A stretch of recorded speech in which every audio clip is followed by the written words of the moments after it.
तो सबसे पहले हम स्टार्ट करेंगे इकोसिस्टम, फिर उसके बाद हम जाएंगे बायोटेक्नोलॉजी पे, फिर उसके बाद हम जाएंगे ह्यूमन हेल्थ वाला जो यूनिट है, और उसके बाद हम जाएंगे हमारे पास जेनेटिक्स पे, फिर जाएंगे रिप्रोडक्शन पे। तो बिल्कुल ही नीचे से ऊपर तक हम यहाँ पे कंप्लीट करेंगे, और ज़्यादा से ज़्यादा 1.5 घंटे के अंदर पूरी आपकी क्लास 12 की बायो हो जाएगी कंप्लीट, या फिर 1 घंटे के अंदर हम ये करवा चुके होंगे। तो शुरू करते हैं ऑर्गेनिज्म एंड पॉपुलेशन से। मैं यहाँ पे स्पीड से बोलने की कोशिश करूँगा जितना तेज़ी से मैं कर सकता हूँ, पर समझाना भी ज़रूरी है, तो वैसे करके चलेंगे। आप अपनी एनसीईआरटी खोल के बैठिए, जो सुने वो पढ़े, और अगर कुछ समझना है तो एनसीईआरटी रीड करें, तो ऐसे ही रिवीजन हो सकता है। स्टार्ट करते हैं पॉपुलेशन से। पॉपुलेशन क्या है? एन इंडिविजुअल में हैव बर्थ एंड डेथ। ठीक है, एक इंडिविजुअल की बर्थ और डेथ हो सकती है, but population has birth rates and death rates.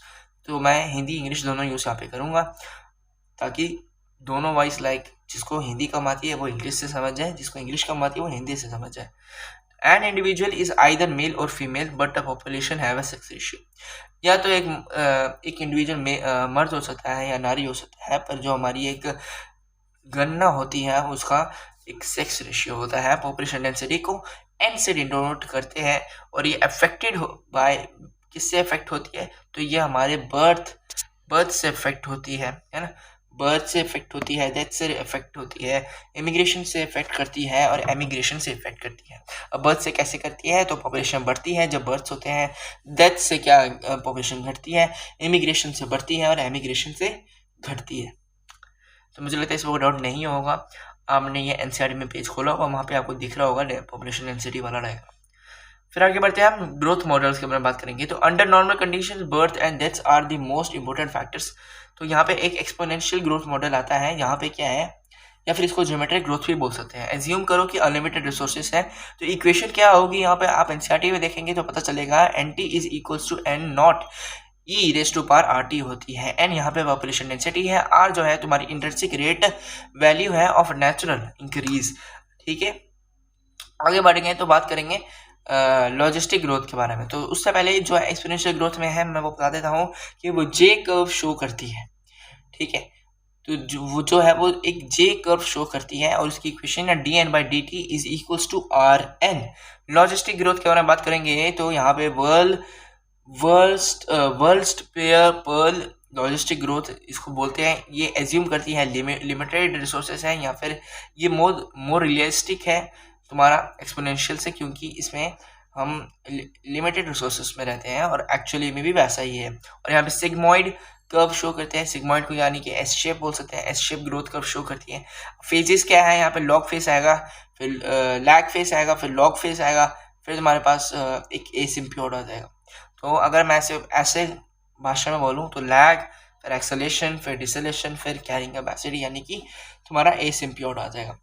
अच्छा, इक्वेशन क्या है? k is equals to carrying capacity. जो तुम्हारा k है वो कैरिंग कैपेसिटी को डिनोट करता है। सॉरी, dn बाई dt जो है वो इक्वल होता है rn को, rn के बराबर, and k minus n whole upon k इसकी इक्वेशन है। रिप्रोडक्टिव स्ट्रेटेजीज देख लो तो breed once in a life time. तो एक once in a life time में जो ब्रीड करती है वो है पैसिफिक सैल्मन फिश और बैम्बू। फिर largest number of small sized offspring वो किसके हैं? वो ऑयस्टर्स और पेलाजिक फिशेस के हैं। ब्रीड मैनी टाइम्स, बहुत बारी, जैसे कि small number of large size offsprings, तो वो हैं बर्ड्स और मैमल्स। फिर पॉपुलेशन इंट्रैक्शंस के बारे में बात करेंगे तो सबसे पहले आता है प्रीडेशन। एग्जांपल ले लो, टाइगर ईटिंग अ डियर और स्पैरो ईटिंग सीड्स। ठीक है, प्रेडेटर हेल्प करते हैं regulate prey population. Example prickly pear cactus invasive species थी and was controlled by Australia was controlled in Australia by introducing a cactus feeding moth। ठीक है, तो ये प्रेडिशन का एग्जांपल है। कंपटीशन क्या है? Define the combination. अब यहाँ पे याद रखना कि प्रेडिशन में क्या है, एक प्लस और माइनस का साइन होता है, क्योंकि एक का फायदा एक का नुकसान होता है। कंपटीशन में दोनों का नुकसान है, तो माइनस और माइनस का यहाँ पे साइन होगा। When the fitness of one species is significantly lower in the presence of another. Example ले लो यहाँ पे, flamingos and fishes in American lakes, zooplankton competition. Abingdon tortoise Galapagos islands पे एक्सटिंक्ट हो गए ड्यू टू गोट ओवरग्रेजिंग। फिर हमारे पास कॉर्नल्स experiment आता है, जहाँ पे बैलेनस जो है वो डोमिनेट करता है, डोमिनेस्टिक स्टिमुलस। ठीक है, barnacles on Scot and coast. Famous Gause competitive competitive exclusion principle आता है। ये इन्होंने क्या कहा था कि closely related species competing for the same resource cannot coexist leading to exclusion of inferior species। जो कमज़ोर होगी वो अल्टीमेटली ख़त्म हो जाएगी, ऐसा हो ही नहीं, ऐसा ही था। फिर however the species can evolve resources partially coexist। MacArthur ने ये प्रूव किया, मैक आर्थर वार्बलर्स। अब इसका एग्जाम्पल मैं दे सकता हूँ, जैसे कि अब जंगल में एक पानी का मतलब एक तालाब है। अब जिस समय शेर पानी पीने जाता है ना, उस समय डियर नहीं जाएंगे, तो रिसोर्स पार्शनिंग तो हो रही है ना, पानी तो एक ही जगह से पिए है ना। पैरासिटिज्म के बारे में बात करें तो लिवर फ्लूक जो ट्रेमाडोट ऑन स्नेल फिश ह्यूमन पे काम करते हैं। एक्टोपैरासाइट में हमारे पास स्कोपियोड्स ऑन मरीन फिश आ जाएगा। कस्कटा एक पैरासिटिक प्लांट है जिसमें कोई क्लोरोफिल नहीं होता है और किस पे जीता है, तो lives on hedge plants. Cuckoo एक ब्रूड पैरासिटिज्म शो करती है, ब्रूड पैरासाइट है, ले करती है अपना egg in another birds nest. Another bird वो कोई और नहीं, हमारा क्रो है। ठीक है, आगे बढ़े। अगर यहाँ पे क्वेश्चन पूछा जाए कि कौन सी लाइफ साइकिल मोर कॉम्प्लेक्स है, एक्टोपैरासाइट की या फिर एंडोपैरासाइट की, तो आपका आंसर होना चाहिए एंडोपैरासाइट के बारे में। कमेंसलिज्म के बारे में बात करें तो एक का फायदा एक का नुकसान, यानी कि प्लस जीरो, सॉरी एक का फायदा और एक का कुछ भी फर्क नहीं पड़ रहा, तो प्लस जीरो होगा। एंड ऑर्किड्स जो है एज एफीफाइट और मैंगो, मैंगो को क्या फर्क पड़ रहा है, ऑर्किड बेनिफिट करता है, मैंगो को अनफेक्टेड है। Barnacles on whales, barnacle get transported, whales unaffected। Cattle egrate and grazing cattle, तो egrate eats insects stirred by cattle and cattle is unaffected। Clownfish and sea anemone, तो clownfish gets protection and anemone unaffected। फिर mutualism के बारे में बात करें तो यहाँ पे प्लस प्लस का साइन क्यों देखने को मिलता है, क्योंकि दोनों को फायदा है। फंगस और एल्गी है ना, साइनोबैक्टीरिया लाइकन्स है ना, mycorrhiza fungus and higher plants. Fungus gets nutrients, plants get help in nutrient absorption. Fig and wasp का देखो तो यहाँ पे 1-to-1 रिलेशनशिप होता है, स्पेसिफिक को एवोल्यूशन। मेडिटेरियन ऑर्चिड देखो तो सेक्सुअल डाइसेट देखने को मिलता है, जैसे कि petal mimics female bee to be attract male bee for pollination. ठीक है, amensalism is a population interaction where one species is harmed while the other species remains unaffected। ठीक है, तो आई गेस पूरा चैप्टर खत्म हो गया है और सिर्फ 7 मिनट के अंदर हुआ है। बढ़ते हैं हम आगे इकोसिस्टम के बारे में। इकोसिस्टम है वो हमारा फंक्शनल यूनिट है नेचर का। स्ट्रैटिफिकेशन क्या होता है, vertical distribution of species across different levels, जिन्हें स्ट्रैटा और लेयर्स भी बोलते हैं। कंपोनेंट्स ऑफ इकोसिस्टम क्या है, that functions as a unit. यहाँ पे प्रोडक्टिविटी, डिकम्पोजिशन और एनर्जी फ्लो और न्यूट्रिएंट साइक्लिंग देखने को मिलती है। ये 4 चीजें हैं, कौन कौन सी, प्रोडक्टिविटी, डिकम्पोजिशन, एनर्जी फ्लो और न्यूट्रिएंट साइक्लिंग। प्रोडक्टिविटी में प्राइमरी प्रोडक्शन जो है वो किसकी इक्वल होता है, बायोमास और organic matter produced per unit area over a period of time by plants. ठीक है, अब इसका यूनिट क्या है, ग्राम स्क्वायर यानी कि वेट, या फिर KCAL यानी कि किलो कैलोरीज और मीटर स्क्वायर। ठीक है, एनर्जी में प्रोडक्टिविटी क्या है, बायोमास प्रोडक्शन और rate of production of biomass. अब इसका यूनिट क्या है, ग्राम स्क्वायर ईयर इनवर्स या फिर KCAL m square year inverse.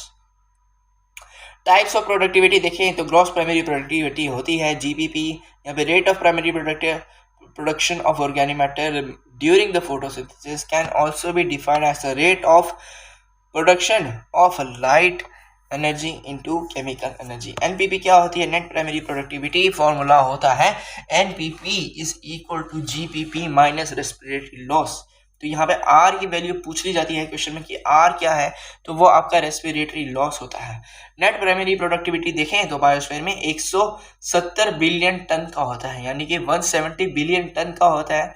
And net primary production ocean का देखो तो 55 बिलियन टन तुम्हारा सिर्फ ओशन से ही आ रहा है। ठीक है, अब NPP जो है is the biomass available for consumption by herbivores. ठीक है, जो NPP है वो biomass available for consumption by herbivores. Secondary productivity क्या है, rate of production of organic matter by consumers. Decomposition देख लो तो यहाँ पे डेट्राइटस होता है जिसे हम डेड प्लांट बोलते हैं, लीव्स बोलते हैं, फ्लावर्स है ना, bark and animal faeces remains which act as an raw material for decomposition, ठीक है। अब डिकम्पोजर्स क्या होते हैं, तो उन्हें डेट्रीवोर्स भी बोलते हैं, जैसे कि एग्जांपल ले लो अर्थवॉर्म। अब decomposition is an oxygen requiring process, तो यहाँ पे एनारोबोसिस इनहिबिट्स द डिकम्पोजिशन, ठीक है। आगे बढ़ते हैं, तो decomposition is slower if the material is rich in lignin and chitin. Temperature and soil moisture are the most important climatic factors affecting decomposition. तो तुम्हारे टेम्परेचर है एंड सॉइल मॉइस्चर है, वो are the most important climatic factors affecting the decomposition. Temperature कम होना चाहिए, ठीक है, मॉइस्चर ज़्यादा होना चाहिए, नाइट्रोजन रिच होना चाहिए, ओके। प्रोसेस ऑफ डिकम्पोजिशन देखो तो फ्रेगमेंटेशन आता है, ब्रेकिंग इनटू स्मॉलर पार्टिकल्स, फिर लीचिंग आता है, water soluble nutrients go into soil and precipitate as unavailable salts. फिर कैटाबॉलिज्म आता है, बैक्टीरियल फंगल एंजाइम्स डिग्रेडेड। फिर ह्यूमिफिकेशन आता है, humus is dark amorphous decomposes at an extremely slow rate. फिर आता है मिनरलाइजेशन, यहाँ पे decomposition of humus into inorganic matter. आगे बढ़े तो यहाँ पे जो है ये याद रखना है कि जो ये सारे स्टेप्स है साइमल्टेनियसली हो रहे हैं, मतलब कि एक साथ ही हो रहे हैं। अब एनर्जी फ्लो का सिस्टम देखें तो 34% of total radiation is incident on earth surface. ये पॉइंट आपको बुक में नहीं मिलेगा। 34% of total radiation is incident on earth surface, ये याद रखना है क्योंकि क्वेश्चन पूछा जा चुका है पर ये बुक में नहीं है। Half of this incident radiation on earth surface is called PAR, यानी कि फोटोसिंथेटिकली एक्टिव रेडिएशन। ओनली 2 से 10% जो है पार यहाँ पे एक्चुअली यूज किया जाता है प्लांट के द्वारा, ठीक है। ऑल ऑर्गेनिजम्स आर डायरेक्टली और indirectly dependent on producers, question भी बन जाता है यहाँ पे, ठीक है। Food chains and energy transfer यहाँ पे देख लो। तो टाइप ऑफ फूड चेन्स क्या है, जैसे कि ग्रेजिंग फूड चेन है GFC। एनर्जी फ्लो यहाँ पे एक्वेटिक सिस्टम में होता है। ये प्राइमरी प्रोड्यूसर्स जो है जैसे कि phytoplankton, algae, primary consumers herbivores जैसे कि मोलस्क्स और जू प्लैंक्टन हो गए। सेकेंडरी कंज्यूमर्स में कार्निवोर्स और फिशिस आ गए, ठीक है। GFC तुम्हारा मेजर कंट्रीब्यूटर रहता है तुम्हारा किसमें, एक्वेटिक सिस्टम्स में। डेट्राइटिस यानी कि DFC, ठीक है। DFC यानी कि डेट्राइटिस फूड चेन जो होता है, और इसमें क्या है, main energy flow is in terrestrial organs. Energy from detritus like bacteria and fungi decomposers होते हैं, break down into inorganic material. अब ये चैप्टर भी खत्म हो चुका है। यहाँ पे कुछ लाइन्स है जैसे कि इंटरकनेक्टिंग फूड चेन्स को हम फूड वेब बोलेंगे। फर्स्ट ट्रॉफिक लेवल जो है वो प्राइमरी प्रोड्यूसर्स का होता है। टर्शरी कंज्यूमर टॉप जैसे कार्निवोर्स होते हैं जैसे कि lion man, fourth level trophic level पे हो गए। स्टैंडिंग क्रॉप क्या होगा, तो biomass of trophic level. Standing state क्या होगा, nutrients in the soil. 10% law of energy तुम्हें पता है कि सिर्फ 10% लॉ जो है एनर्जी ट्रांसफर होती है हर एक ट्रैफिक लेवल में। फिर इकोलॉजिकल पैरामीटर्स है जिसमें बेस जो है वो प्राइमरी प्रोड्यूसर्स हैं, एपेक्स में तुम्हारे पास टर्सरी प्रोड्यूसर्स हैं। तो ये सब तुम्हारे को समझ आ गया होगा आपने अगर एनसीईआरटी खोला रखा होगा, ठीक है। सिर्फ एक ही पिरामिड ऑफ जो होता है इन्वर्टेड होता है, वो किसमें इन्वर्टेड होता है, वो हमारा एक्वेटिक में इन्वर्टेड होता है, ठीक है। टाइप्स ऑफ इकोलॉजिकल पिरामिड्स यानी कि पिरामिड्स ऑफ नंबर देख लो, biomass are usually upright. Exception क्या है, पिरामिड ऑफ नंबर्स जो है तुम्हारा of victory, eagle, bird, insect victory पे होता है। Pyramid of biomass for aquatic system, ठीक है। सी लायन, फिर जू प्लैंक्टन, फाइटोप्लैंक्टन। रीजन क्या है, जो फाइटोप्लैंक्टन है उनकी जो लाइफ है वो बहुत कम होती है और ये हाई रिप्रोडक्टिव रेट से ग्रो करते हैं, so their turnover is more. At any given time, their biomass is calculated as less than that of their consumers, यानी कि zooplankton। तो pyramid of energy is always upright, ये याद रखना है। Energy cannot be inverted because some is lost as heat at each transfer, ठीक है। अब लिमिटेशन क्या है पिरामिड्स के, यहाँ पे एक species can not be on more than one trophic level, assumes a simple food chain and does not allow food webs. Saprophytes, decomposers are not included. आगे बढ़ेंगे एडिशन, यहाँ पे इंपॉर्टेंट लॉ पॉइंट्स मैं जो बताने जा रहा हूँ। लिंडमैन्स 10% लॉ, अब यहाँ पे क्या है, सिर्फ 10% एनर्जी ट्रांसफर है between successive trophic levels. Biomagnification क्या होता है, increase in toxic substances, example like pesticides at higher trophic levels. Primary succession क्या है, gradual establishment of biotic communities in lifeless areas. ठीक है, सेकेंडरी सक्सेशन क्या हुआ, development of ecosystems in areas where life existed earlier but got destroyed, example like after forest fires. तो मेरे को लगता है पूरा चैप्टर हो गया सिर्फ 8 मिनट के अंदर। अब पढ़ेंगे बायोडाइवर्सिटी एंड कंजर्वेशन, जो कि और भी छोटा चैप्टर है। ठीक है, तो बायोडाइवर्सिटी बेसिक्स क्या है, बायोडाइवर्सिटी टर्म किसने कॉइन की थी, तो वॉल्टर जी रोजन ने की थी इन 1985 में। बायोडाइवर्सिटी हॉटस्पॉट कंसेप्ट क्या है, given by Norman Myers in 1988। And हमारे पास एंट्स की 20,000 स्पीशीज है, बीटल्स की 3 लाख स्पीशीज है, फिशेस की तुम्हारे पास 28,000 स्पीशीज है, और ऑर्किड्स की 20,000 है। तो एंट्स और ऑर्किड्स के 20,000 है, फिशेस की 28,000 है, और बीटल्स के 3 लाख है। रोवोल्फिया वोमिटोरिया जो है एक genetic variation in Himalayan ranges with active chemical reserpine. India में राइस की 50,000 एंड 1,000 स्पीशीज हैं। वेस्टर्न घाट्स में ज़्यादा है मुकाबले eastern Ghats for amphibian species. Commonly asked data क्या है, देखो बताओ, highest variety crop in India क्या है, तो वो राइस है, अगर ऑप्शंस में मैंगो नहीं है। टोटल प्लांट्स हमारे पास कितने हैं, एज पर IUCN हमारे पास 1.5 मिलियन प्लांट्स हैं, और more than 70% of species are animals and plants are 22%, among animals 70% are insect. तो total estimation species on earth by Robert May estimate is 7 million, पर हमें बताया है बस 7 मिलियन नहीं, 1.7 से 1.8 मिलियन था। इंडिया कवर करता है 2.4 of the world's land area, hold करता है 8.1 of global species diversity among 12 mega diverse countries. 70% of species are animals while only 22% are plants. 70% species जो है हमारी एनिमल्स है और 22% हमारी प्लांट्स हैं। 45,000 varieties of plants and twice of that of animals were recorded from India. तो 45,000 varieties of plants हैं, twice of that of animals were recorded from India. Maximum biodiversity is equal to Western Ghats and Eastern Himalayas. Largest taxon among the animals क्या है, वो insects है। Largest taxon among plants क्या है, तो fungi है।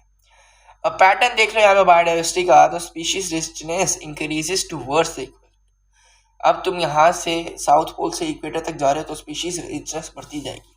Max species diversity in tropical belt is of 23.5 north to 23.5 south. Amazon rain forest in South America है ना, तो वहाँ पे 40,000 प्लांट्स हैं, 30,000 फिशेस हैं, 1300 बर्ड्स हैं, और 427 यहाँ पे मैमल्स एंड एम्फीबियंस है, और 378 रेप्टाइल्स है, 1,25,000 इन्वर्टिब्रेट्स है। ठीक है, तो ट्रॉपिक्स के बाद इतनी बायोडाइवर्सिटी क्यों है, क्योंकि tropics remain undistributed for undisturbed for millions of years, more time for species diversification, stable and predictable climate promotes niche specialization and diversity, more sunlight, higher productivity. Amazon network great biodiversity on earth. I guess chapter खत्म होने वाला है। बात करते हैं species area relationship, तो ये किसने दिया था, ये याद रखना है, अलेक्जेंडर वॉन हम्बोल्ट ने दिया था।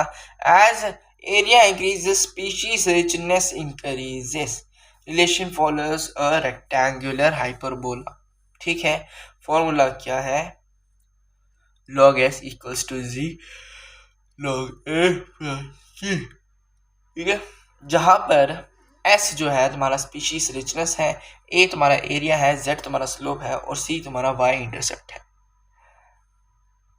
बायोडाइवर्सिटी लॉस एंड एक्सटेंशन देख लो, ये रेड लिस्ट बाय IUCN है। Extension of 784 species in last 500 years.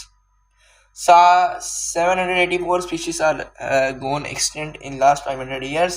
338 vertebrates, 359 invertebrates, 87 plants.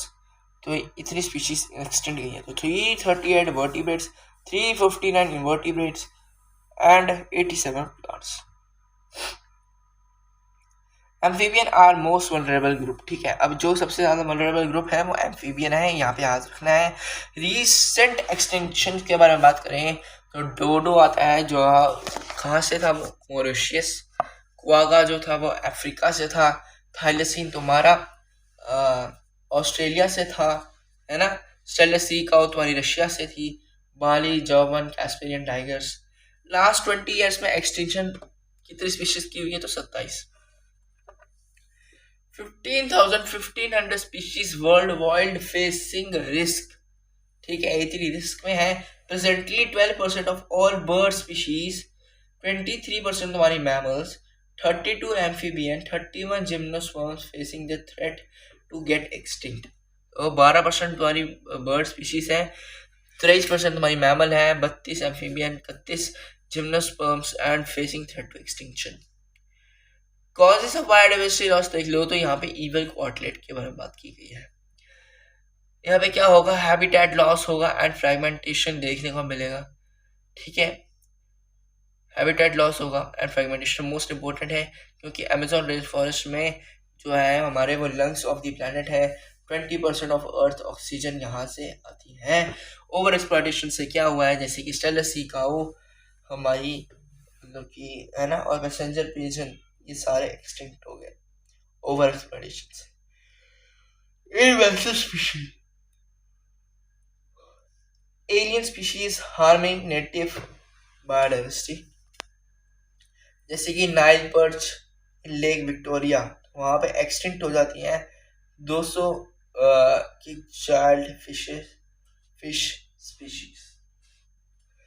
आगे बात करते हैं इनवेसिव वीड्स के बारे में। तो कैरेट ग्रास तुम्हारा पार्थिनियम है, वाटर हाइसिंथ एक्टिनोरिया है, टेरर ऑफ बंगाल जिसको बोलते हैं, और अफ्रीकन कैटफिश है जो क्लेरियसिस गैरियपियनस होता है, थ्रेट टू नेटिव कैटफिश। ठीक है, को एक्सटेंशन क्या होता है कि अगर एक होस्ट स्पीशीज जो है एक्सटिंक्ट जो हो जाती है तो जो उसके ऊपर डिपेंडेंट स्पीशीज होती हैं वो भी गायब हो जाएगी। कंजर्वेशन ऑफ बायोडाइवर्सिटी के बारे में बात करते हैं तो why should we conserve biodiversity. देखो, narrow utilitarian economic benefits, broadly utilitarian ecosystem services like ethical reasons, nature has intrinsic value. तो आगे आते हैं कंजर्वेशन स्ट्रेटजीज क्या है। तो हमारे पास इन सिटू कंजर्वेशन है जो कि protecting the species in their natural habitat, biosphere reserves, national parks, wild life sanctuaries. India में 14 बायोस्फीयर रिजर्व्स हैं, 90 नेशनल पार्क्स हैं और 448 वाइल्ड लाइफ सेंचुरी हैं। तो 90 national park, 448 wildlife sanctuaries and 14 biosphere reserves. Ex situ conservation में तुम्हारे पास protecting the species outside their natural habitat, जैसे कि जोलॉजिकल पार्क्स, बोटैनिकल गार्डन्स और क्रायो प्रिजर्वेशन, यहाँ पे freezing the genetic material. Seed bank biodiversity hotspots देख लो, the term given by Norman Myers, 34% biodiversity hotspots worldwide, 3 hotspots in India. ठीक है, अब वो कहाँ है, वो है वेस्टर्न घाट्स में, इंडो बर्मा रीजन में और हिमालयाज में। ऑल हॉटस्पॉट जो है टुगेदर कवर करते हैं 2% of earth's land. Sacred groves, forest protected by communities for religious reasons, जैसे कि Khasi Ajanta hills in Meghalaya, Aravalli Rajasthan, western Ghats में महाराष्ट्र एंड कर्नाटका, और बस्तर एंड सरगुजा मध्य प्रदेश और छत्तीसगढ़ में। अब यहाँ पे बात कर लेते हैं मेजर इंटरनेशनल कंजर्वेशन इफेक्ट्स। तो अर्थ समिट हुआ था रियो डी जेनेरियो में, कब हुआ था, 1992 में, जहाँ पे कन्वेंशन हुआ था ऑन बायोलॉजिकल डाइवर्सिटी। ठीक है, ठीक है। World Summit on Sustainable Development Johannesburg 2002 में हुआ था। In interspecific competition and species loss जो है वो मोर कॉमन है बायोडाइवर्सिटी और स्पॉट्स में। गिर नेशनल पार्क जैसे कि famous for Asiatic lions tigers not found in है, ठीक है, बस फेमस है एशियाटिक लाइन्स के लिए, ठीक है। Indian rhinoceros naturally found in Assam. IUCN की फुल फॉर्म क्या है? International union of conservation of nature, ठीक है। आई गेस इतना ही था पूरा चैप्टर। थोड़ा चैप्टर खींच गया, मेरे को लग रहा है मैंने खींच दिया, पर हमने फिर भी कवर कर लिया है। अब जो है बायोडाइवर्सिटी हो गया है, इकोसिस्टम भी हो गया है, ऑर्गेनिज्म पॉपुलेशन भी हो गया है। पूरी यूनिट यहाँ पे हमने 25 मिनट के अंदर कवर की है। तो अब नेक्स्ट यूनिट है हमारे जो है बायोटेक्नोलॉजी, 2 चैप्टर है, उसको जल्दी से अब निपटा लेते हैं।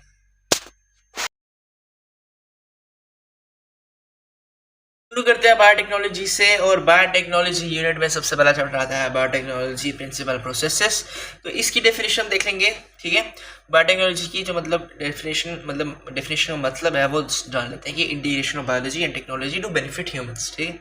कोर टेक्निक्स कौन सी हैं? 2 कोर टेक्निक्स है, genetic engineering and sterile environment वाला, मतलब बायो प्रोसेस इंजीनियरिंग जिसे बोलते हैं। जेनेटिक इंजीनियरिंग वही की जिसमें तुम जीन्स को ऑल्टर करते हो, जैसे DNA और RNA को, और स्टेराइल एनवायरनमेंट में जैसे कि प्रिवेंट करते हो कंटामिनेशन यूजिंग एसेप्टिक टेक्निक्स। अब यहाँ पे हम कुछ फेमस साइंटिस्ट के में जान लेते हैं, ठीक है। जैसे कि Stanley Cohen and Herbert Boyer ने क्रिएट किया था फर्स्ट रिकॉम्बिनेंट DNA, ये क्वेश्चन में पूछ लिया जाता है।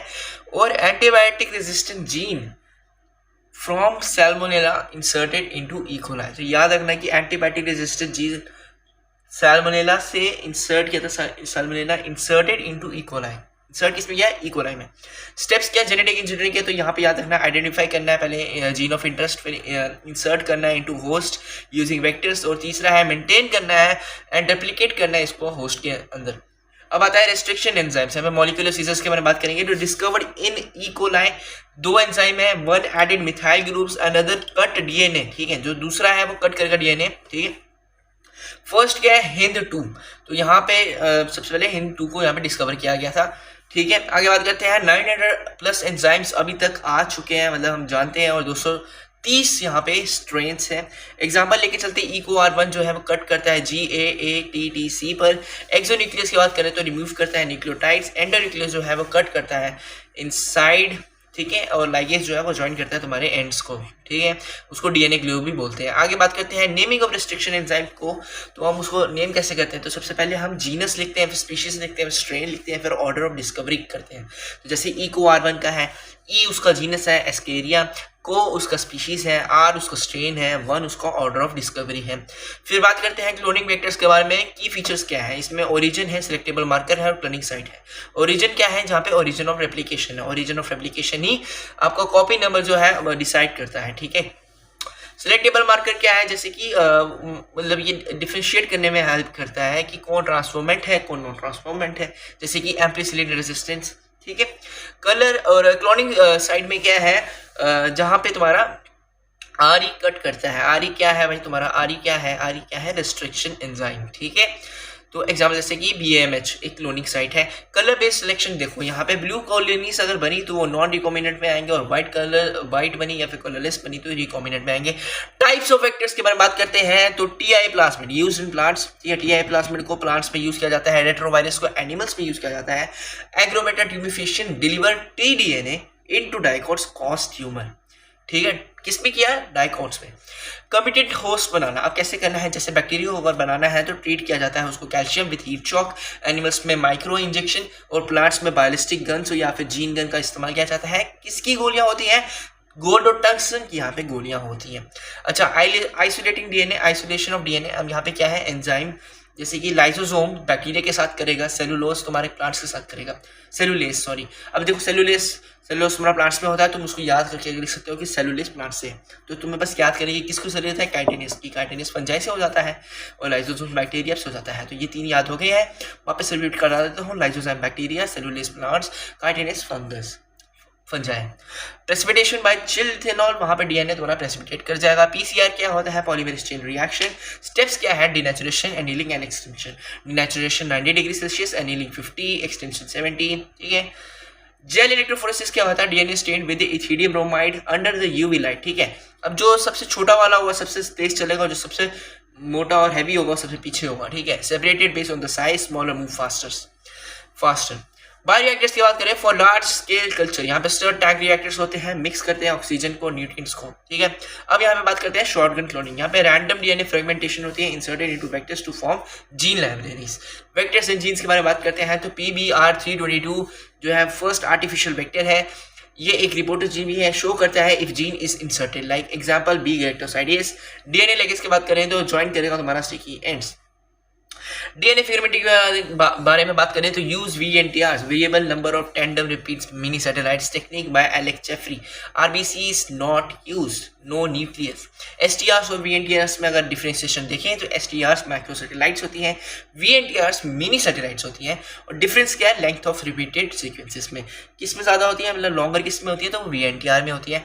ब्लॉटिंग टेक्निक, यहाँ पे सर्दर्न में डीएनए होगा, नॉर्दर्न में आरएनए होगा, ये याद रखना है। सर्दर्न में डीएनए और नॉर्दर्न में आरएनए। वेस्टर्न में तुम्हारा प्रोटीन होगा। ओके। अब इसको कैसे याद रख सकते हो? काने वेस्ट इज प्रो मतलब वेस्ट में प्रोटीन। ओके। और साउथ में तुम्हारा आरएनए, नॉर्थ में तुम्हारा डीएनए, सॉरी नॉर्दर्न में आरएनए और साउथ में डीएनए। ठीक है। याद, ये तुम्हें तो याद रहेगा ना बस। और कुछ पॉइंट्स जैसे कि कॉस्मॉइड जो है वो हाइब्रिड वेक्टर्स होते हैं। प्रोब्स देख लो, प्रोब्स रेडियो एक्टिव आरएनए या फिर डीएनए फॉर डिटेक्शन के लिए, है ना। Eukaryotic genes often fail in prokaryotes due to introns. ठीक है। शॉर्टकट देख लो यार भाई, circular DNA fragments number of recognition site, और linear DNA fragments is equals to site plus 1। देखो पूरा चैप्टर हमने खत्म कर दिया भाई 6 मिनट के अंदर। आगे बढ़ते हैं बायोटेक्नोलॉजी प्रिंसिपल प्रोसेस। 10 मिनट के अंदर पूरा वो खत्म कर दिया है ना। 10 मिनट के अंदर हम पूरा बायोटेक्नोलॉजी यहाँ पे ख़त्म कर देते हैं। तो शुरू करते हैं आप बायोटेक्नोलॉजी एंड इट्स एप्लीकेशन से। अब इसमें क्या है, एप्लीकेशन बनना है, ये तो और भी छोटे चैप्टर है, तो मतलब 10 मिनट के अंदर हो ही जाएगा। एप्लीकेशन ऑफ बायोटेक्नोलॉजी क्या है? इसमें बायो रेमेडिएशन होता है, जेनेटिकली मॉडिफाइड क्रॉप्स होती हैं जैसे कि जेम क्रॉप्स बोलते हैं, और थेराप्यूटिक्स यहाँ पे होता है, डायग्नोस्टिक्स होता है, वेस्ट ट्रीटमेंट होता है। यहाँ पे एक एडवाइस दे देता हूँ, कृपया करके इसको 2x पे ना देखिए, 1.5x पे देख लिएगा या फिर 1.25x पे देख लेना, पर 2x पे मत देखना भाई, कुछ समझ नहीं आएगा, बहुत तेज चल रहा हूँ मैं। ठीक है। पर बिल्कुल एकदम NCERT देखते देखते। ठीक है।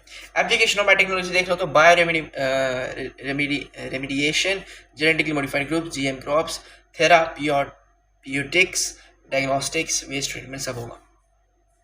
Conventional hybridization is not biotech based. ठीक है, ये याद रखना है। और रिसर्च एरियाज ऑफ बायोटेक्नोलॉजी देखें तो उसमें सबसे पहले आता है downstream processing, agriculture and medicine, micro enzyme as catalyst and transgene introduction.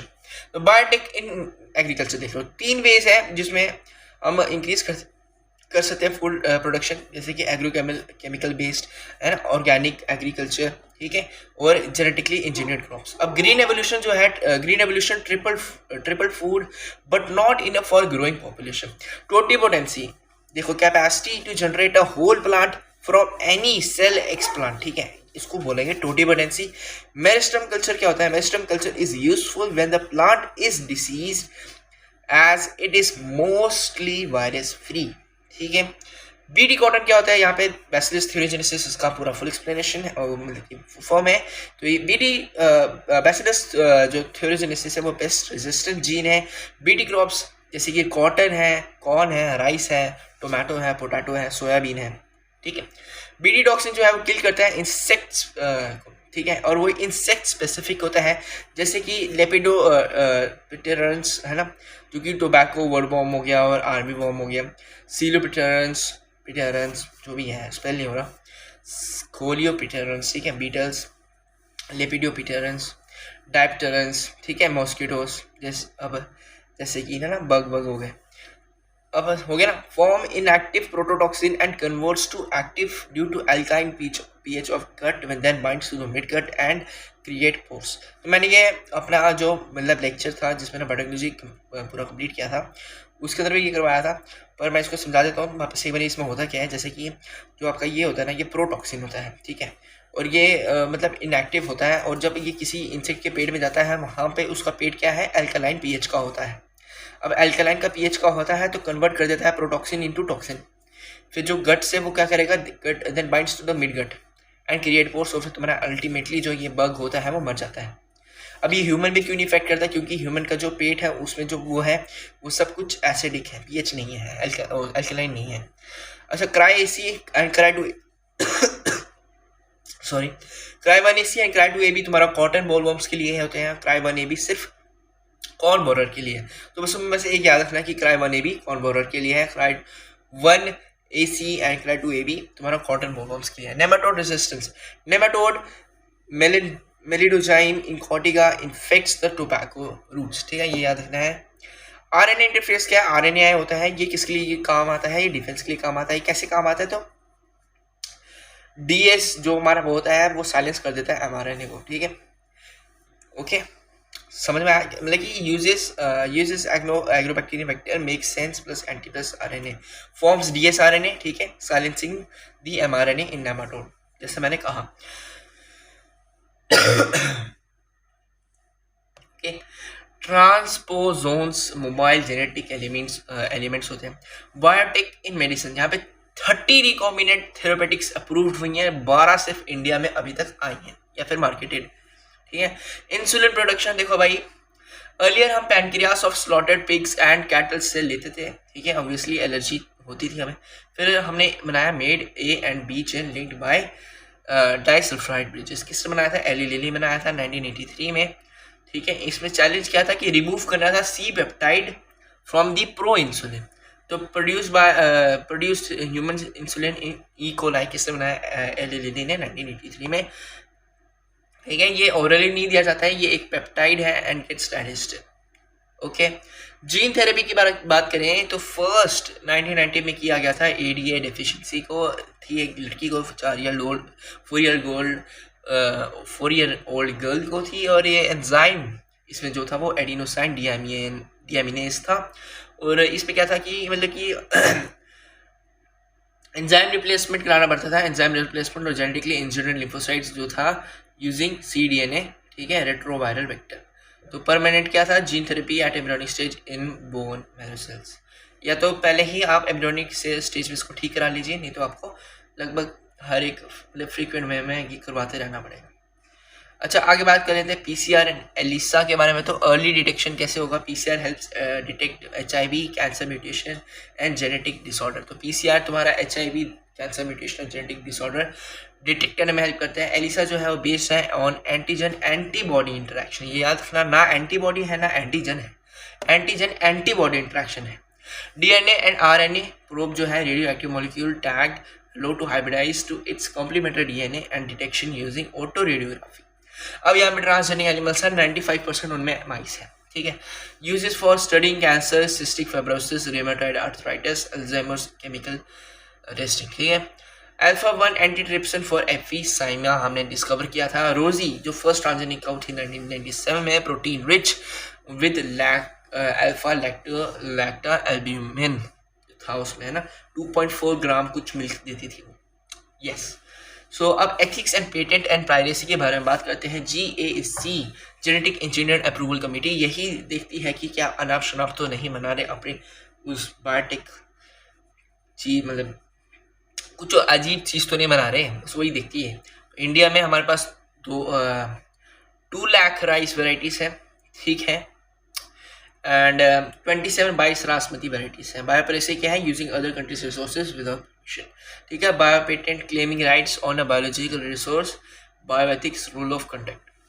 Quick revision हो गया है इस चैप्टर का। देखो थोड़ा सा टाइम लगे इसमें, पता नहीं क्यों, 6 मिनट इसमें भी लगे, नहीं 7 मिनट लगे, इसमें ज़्यादा लगे हैं। चलो अब जो है ये ख़त्म हो चुका है, अब बायोटेक्नोलॉजी हो चुकी है, हमारा इकोलॉजी हो चुकी है, और 3 यूनिट बचे हैं तो उनको कर लेते हैं। अब हम स्टार्ट करेंगे ह्यूमन हेल्थ एंड वाला। तो सबसे पहले हम क्या कर लेते हैं, माइक्रोब्स इन ह्यूमन वेलफेयर कर लेंगे या फिर ह्यूमन हेल्थ एंड डिसीज़ कर लेते हैं। तो human health and diseases start करते हैं। उसमें सबसे पहले हम पैथोजन और डिसीजेज के बारे में पढ़ते हैं, ठीक है। एनसीईआरटी खोल लो। और इसमें सबसे पहले आते हैं बैक्टीरियल। बैक्टीरियल में हमारे पास टाइफॉइड आता है जो हमें सैल्मोनेला टाइफी से होता है। किससे होता है? फूड एंड वाटर से होता है। और किसमें होता है? स्मॉल इंटेस्टाइन में। और इसका टेस्ट कौन सा है? वो है वाइडल टेस्ट। यहाँ पे हाई फीवर होगा 39 से 40 डिग्री सेल्सियस। और ये सबसे पहले किस में पाया गया था? टाइफॉइड मैरी में, जिसका नाम मैरी मेलन था। ठीक है, पाई वाई बेचती थी, उससे लोग बीमार होते थे, मर जाते थे, पता नहीं क्या सीन था। निमोनिया देखो तो स्ट्रेप्टोकोकस निमोनिया, ठीक है, हेमोफिलस इन्फ्लुएंजा से भी हो जाता है और स्ट्रेप्टोकोकस निमोनिया से भी हो जाता है। और कैसे होता है? तो ड्रॉपलेट से हो जाता है। Infects alveoli fluid, grey blue nails हो जाते हैं। डिसेंट्री, प्लेग, डायफिथेरिया, ये जस्ट नाम है जो तुम्हें याद रखने हैं, ठीक है, ये क्योंकि ये आते हैं हमारे पैथोजन डिसीजेस में। अब बात करते हैं वायरल। वायरल में आ जाता है कॉमन कोल्ड, जिसमें हमारे पास आता है राइनो वायरस, अफेक्ट करता है अपर रेस्पिरेटरी ट्रैक्ट, एल्वोलाई तक नहीं जाता है। सिम्टम क्या है? Last for 3 to 7 days. Droplets और कंटेमिनेटेड ऑब्जेक्ट से भी हो जाता है।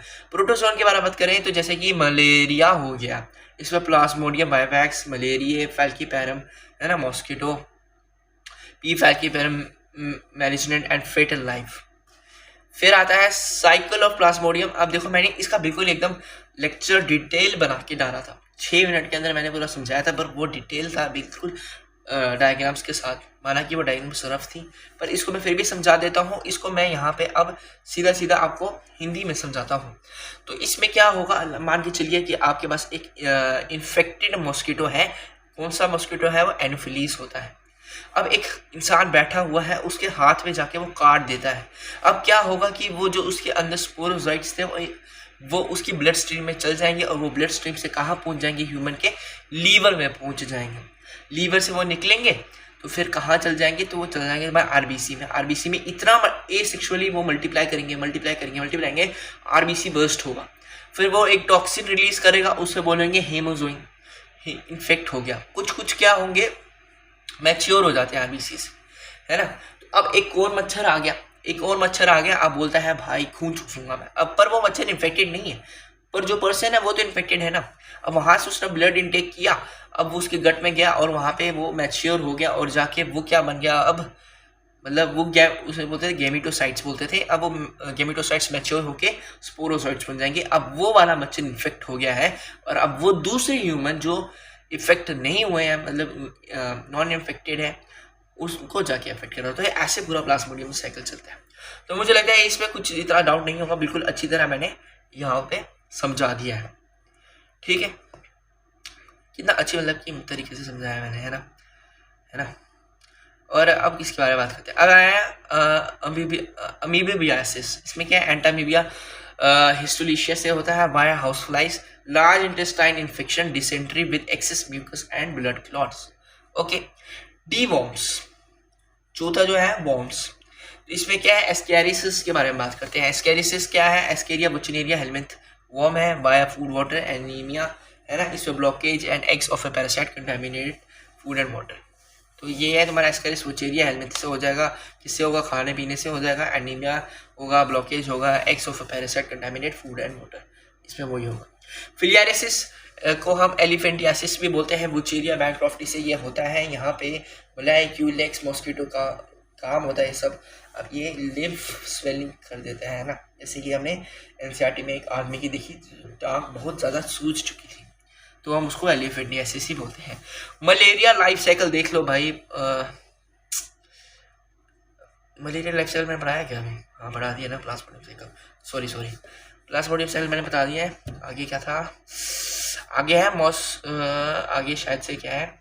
मॉस्किटो बॉर्न डिसीजेस बता देता हूँ, है ना, थोड़ा वो भी है। तो मलेरिया में वेक्टर कौन होता है? एनोफिलीज होता है, और पैथोजन कौन होता है? प्लाज्मोडियम होता है। फिलियारिस में क्यूलेक्स वेक्टर होगा, और पैथोजन तुम्हारा बुचेरिया होगा, ठीक है। और येलो फीवर, डेंगू, चिकनगुनिया, इसमें एडीज होती है। अब इसके बाद आता है शायद हमारा इम्यूनिटी। इम्यूनिटी आएगा। इम्यूनिटी में हमारे पास कौन कौन सी होती है? एक इनेट इम्यूनिटी होती है, एक एक्वायर्ड होती है। अब इनेट इम्यूनिटी जो होती है वो बाय बर्थ होती है। इसमें फिजिकल, फिजियोलॉजिकल और है ना सेल्स, साइटोकाइंस की कुछ टाइप्स है। अब फिजिकल में स्किन आ जाएगी, म्यूकस आ जाएगा। फिजियोलॉजिकल में एसिड और सलाइवा एंड टीयर्स आ जाएंगे। और सेल्स में WBCs, PMNL, neutrophils and monocytes, lymphocytes and macrophages होंगे। साइटोकाइंस में हमारे पास इंटरफेरॉन्स आ जाएंगे, एंटीवायरल, किसके लिए, कैंसर के लिए होता है शायद इंटरफेरॉन्स, है ना। एक्वायर्ड पैथोजन स्पेसिफिक देखें तो इसमें एंटीबॉडीज होती हैं, humoral a B cell immunity ये होती हैं, इसमें मेमोरी रिस्पॉन्स होता है, ठीक है।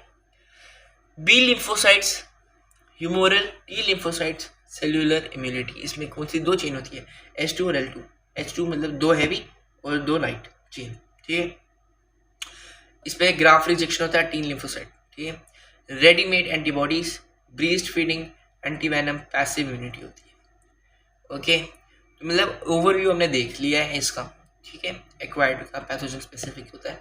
आगे देख लो अदर्स में हमारे पास आता है कोलोस्ट्रम, जैसे कोलोस्ट्रम जो है IgA जो कि एक पैसिव है। एलर्जी का देख लो IgE, histamine, serotonin, control by anti histamine steroids, है ना। ऑटो इम्यून में रेमेटाइड अर्थराइटिस आ जाएगा। और फिर हम बात करते हैं साइटोटॉक्सिक टी सेल्स के बारे में, जो कि ट्रांसप्लांट रिजेक्शन, ठीक है। और फिर हम बात करेंगे लिम्फॉइड ऑर्गन्स के बारे में, प्राइमरी और सेकेंडरी होते हैं। तो जैसे कि प्राइमरी तुम्हारे कौन से हो गए, स्प्लीन हो गया, स्प्लीन नहीं, वो मेरे तुम्हारा प्राइमरी होता है, थाइमस तुम्हारा प्राइमरी होता है। सेकेंडरी में बस स्प्लीन आ जाएगा, लिम्फ नोड्स आ जाएंगे, टॉन्सिल आ जाएंगे, अपेंडिक्स आ जाएगा और पेयर्स, पैचेस और मॉल्ट, है ना। स्प्लीन फिल्टर करता है तुम्हारा ब्लड और RBC रिजर्वायर होता है। मॉल्ट तुम्हारा म्यूकोसा एसोसिएटेड लिम्फोइड टिश्यू होता है, क्योंकि 50% ऑफ लिम्फोइड टिश्यू होता है। फिर हमारे पास आता है एड्स के बारे में जानते हैं। एड्स 1981 में लॉस एंजलिस में फैला था, ठीक है, होमोसेक्सुअल वायरस। इसमें HIV रेट्रोवायरस है, इन्फेक्ट्स दी मैक्रोफेजेस हेल्पर टी सेल्स। इसमें तुम्हारा क्या होगा, तुम्हारी इम्यूनिटी खत्म हो जाएगी, उसके कारण कोई भी आलतू फालतू बीमारी भी होगी ना, उससे भी तुम्हारी मौत हो सकती है। तो लास्ट स्टेज क्या है, एड्स। टाइम लैग होता है इसका 5 से 10 साल, डायग्नोस्ड बाय एलिसा। ट्रीटमेंट इसका क्या है, एंटी रेट्रोवायरल्स, प्रोलॉन्ग लाइफ है, कोई क्योर नहीं है इसका, बस लाइफ बढ़ा सकते हो। ट्रांसमिटेड होता है by sexual contact, contaminated blood, drug abuses और इन्फेक्टेड मदर से भी हो सकता है। 8 देखो तो एंटी रेट्रोवायरल थेरेपी होती है। अब कैंसर के बाद बात करते हैं। कैंसर क्या होता है, लॉस ऑफ कॉन्टैक्ट इनहिबिशन। इसमें क्या होगा, यहाँ पे ट्यूमर बनते हैं। ट्यूमर होते हैं दो टाइप के, एक होता है BENIGN, बेंजिन, एंड मैलिग्नेंट। इनमें से बेंजिन बोलता नहीं था, मैलिग्नेंट होता है और एक बेंजिन होता है, बेनिग्जिन, ये जो भी है। तो मैलिग्नेंट जो होता है वो मेटास्टेसिस शो करता है और कॉजेस एक्स-रेज। यहाँ पे रीजन क्या है कि एक्स-रेज हो गया, UV हो गया, टोबैको हो गया और ऑन्कोजेंस हो गया। ऑन्कोजेंस क्या होते हैं, ये म्यूटेटेड प्रोटो ऑन्कोजेंस, ठीक होते हैं। अब इसमें क्या है, डिटेक्शन क्या है इसकी, बायोप्सी कराओ, रेडियोग्राफी कराओ, CT स्कैन कराओ, MRI कराओ, एक्सरे कराओ, तो तुम्हें पता चल जाएगा। ट्रीटमेंट इसका कुछ नहीं है, surgery, radio, immuno and interferons. Drugs के बारे में बात कर लेते हैं। ड्रग्स में ओपियोइड्स आते हैं, कैनाबॉइड्स आते हैं, कोका अल्कोहॉइड्स, है ना। ओपियोइड्स जो है वो हीरोइन बोलते हैं, स्मैक बोलते हैं, और कहाँ सोर्स है इसका, तो वो है पोपीलेटिक्स, ठीक है, ठीक है। ये डिप्रेसेंट होते हैं और डाइसिनोल मॉर्फिन होते हैं, ठीक है। ओपियोइड्स तुम्हारा हीरोइन, स्मैक हो गया। कैनाबॉइड्स तुम्हारा मैरिजुआना और हशीश हो गया। प्लांट इसका कैनबिस से आ गया, है ना। इफेक्ट करेगा तुम्हारा central vascular tissue system and used by sports person इसको यूज़ करते हैं। कोका, कोकेन, निकोटीन, है ना। एथ्रोजाइलिन कोका इसका प्लांट सोर्स है। हेलुसिनेशन होता है, डोपामिन इंटरफेरर होता है। मॉर्फिन भी होता है, मॉर्फिन तुम्हारा मेडिकल चीज़ों में भी मतलब यूज़ किया जाता है। Stimulants cocaine, hallucinogens cocaine, datura, atropa, belladonna and sedatives तुम्हारा मॉर्फिन, जैसे मैंने बताया है ना, बेलोटेरा, LSD एंड एम्फीटामाइंस, ठीक है। अब मेरे को लेता है कुछ लाइंस हैं मेरे को याद है। एक गुड ह्यूमर थ्योरी थी किसने डिसअप्रूव की थी, वो की थी William Harvey, okay. Prions, infectious proteins, MRI best cancer detection है। हाँ, ये याद रखना है, MRI जो है ना बेस्ट कैंसर डिटेक्शन है। Culex, filariasis, aedes, dengue, chikungunya, कैलमिशाइड्स, मॉस्किटो लार्वे, रिंगवॉर्म, फंगल और फंगल होती है, और माइक्रोस्पोरम द्वारा माइक्रोस्पोरम हो गया, एपिडर्माफाइटम हो गया, ट्राइकोफाइटम, ओके। पूरा चैप्टर हो गया है ना। बड़ी जल्दी हो गया, 15 शायद से 12 पे खत्म होता है, 10 मिनट लगे हैं, 10-11 मिनट। शुरू करते हैं microbes in human welfare.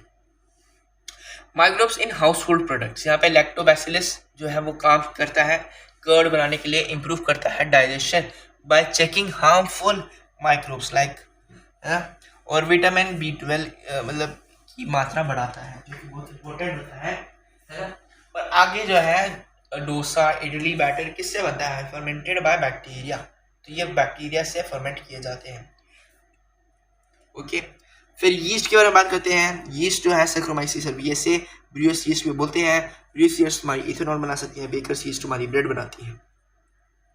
Toddy क्या है, टॉर्मेंटेड एक टॉडी या फिर ताड़ी जिसे बोलते हैं, तो टॉडी तुम्हारी एक फर्मेंटेड सैप होती है। ओके, फर्मेंटेड पाम सैप होती है वो। और स्विस चीज प्रोपिनोबैक्टीरियम शर्मानी होल्स किससे होते हैं, ड्यू टू CO2। एंड फिर आता है स्विस चीज किसके कारण होता है, तो स्विस चीज बता देना, प्रोपिनोबैक्टीरियम शर्मानी से होता है। होल्स किसके कारण होता है, CO2 के कारण। और रॉकफोर्ट चीज जो होता है वो फंजाई के कारण होता है। ट्रिक क्या है, यीस्ट जो है तुम्हारा ब्रेड बनाएगा एंड ठीक है, और ड्रिंक भी बना देता है। सरप्राइज। ओके, आगे बढ़ते हैं, माइक्रोब्स इन इंडस्ट्री के बारे में बात कर लेते हैं। सो माइक्रोब्स इन इंडस्ट्री में देखें तो use in fermenters, big tanks, fermented beverages, है ना। अब जैसे वाइन बियर जो है वो विदाउट डिस्टिलेशन बनाया जाता है, ठीक है, wine and beer without distillation. And तुम्हारा जो बाकी रम विस्की होते हैं वो तुम्हारे डिस्टिलेशन के साथ बनाए जाते हैं।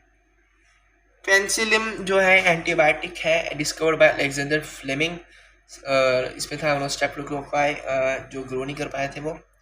फिर developed by Ernest Chain Howard Florey, उन्होंने थोड़ा सा और दिया, पोटेंशियल खोला उसका।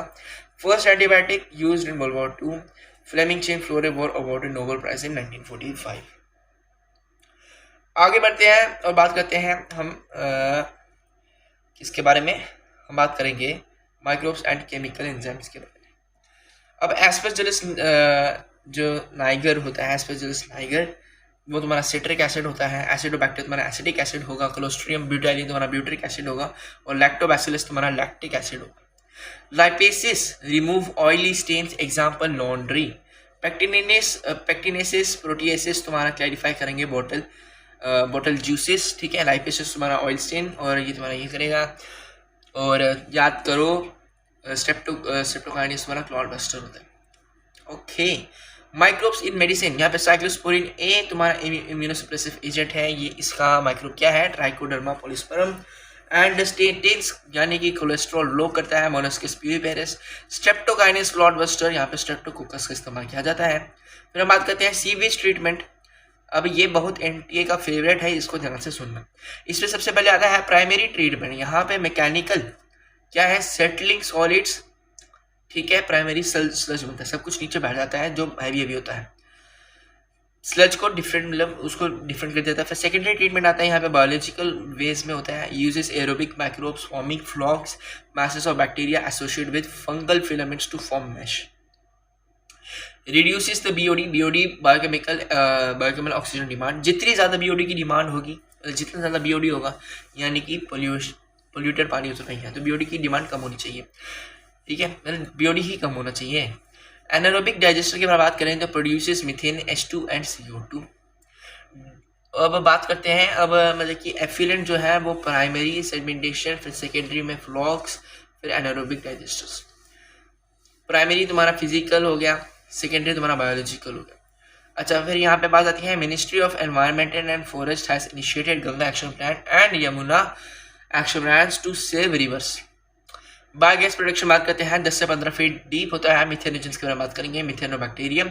Anaerobic digestion of cellulose produces biogas CH4 CO2 H2 used in rural biogas plant जो है 10 से 15 मीटर डीप।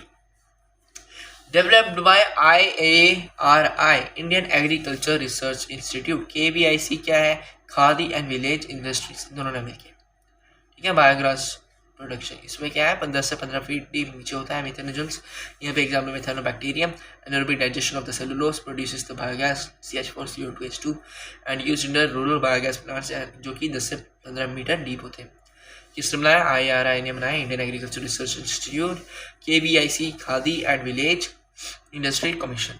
बात करेंगे बायो कंट्रोल एजेंट्स के बारे में। Uses of these are like they are natural predators and pathogens for the pest control, like ladybird जो तुम्हारा एफिड्स के लिए हो गया, ड्रैगन फ्लाई मस्कीटोस के लिए हो गया, ट्राइकोडर्मा फंगस के लिए होगा जो कि फ्री लिविंग है, बैसिलो वायरस तुम्हारा स्पेसिफिक इंसेक्ट्स के लिए होगा। बायो फर्टिलाइजर्स के बारे में बात कर लेते हैं। Improve soil fertility using bacteria, ठीक है, using bacteria, rhizobium azospirillum azotobacter, है ना। साइनोबैक्टीरिया जैसे कि anabaena nostoc use in paddy fields. Fungi में ग्लोमस आ गया, forms mycorrhiza, helps in P absorption. आगे बढ़ते हैं हम IPM के बारे में। Integrated pest management combines bio control plus minimal chemicals. Streptomyces produces streptomycin and baking media nutrient medium for growing microbes in the. I guess chapter खत्म हो गया, इतना ही था। तो हाँ, ड्रग्स का मैंने बता दिया तुम्हें, ठीक है, ड्रग्स का मैंने बता दिया है। तो ये यूनिट भी आपका खत्म हो गया, तो हमने कितनी यूनिट खत्म कर लिया? 3 यूनिट खत्म कर लिया। अब बात करते हैं जेनेटिक्स के बारे में। जेनेटिक्स में हमारे पास 3 है। एक है molecular basis of inheritance, evolution और प्रिंसिपल ऑफ इनहेरिटेंस और वेरिएशन। तो सबसे पहले क्या करें? सबसे पहले हम करते हैं एवोल्यूशन खत्म करते हैं। थोड़ा एवोल्यूशन ईजी है बाकी 2 के हिसाब से, है ना। तो एवोल्यूशन में सबसे पहले हम ओरिजिन ऑफ लाइफ के बारे में बात करते हैं। Pasteur disapproved spontaneous generation, life only from life, ठीक है।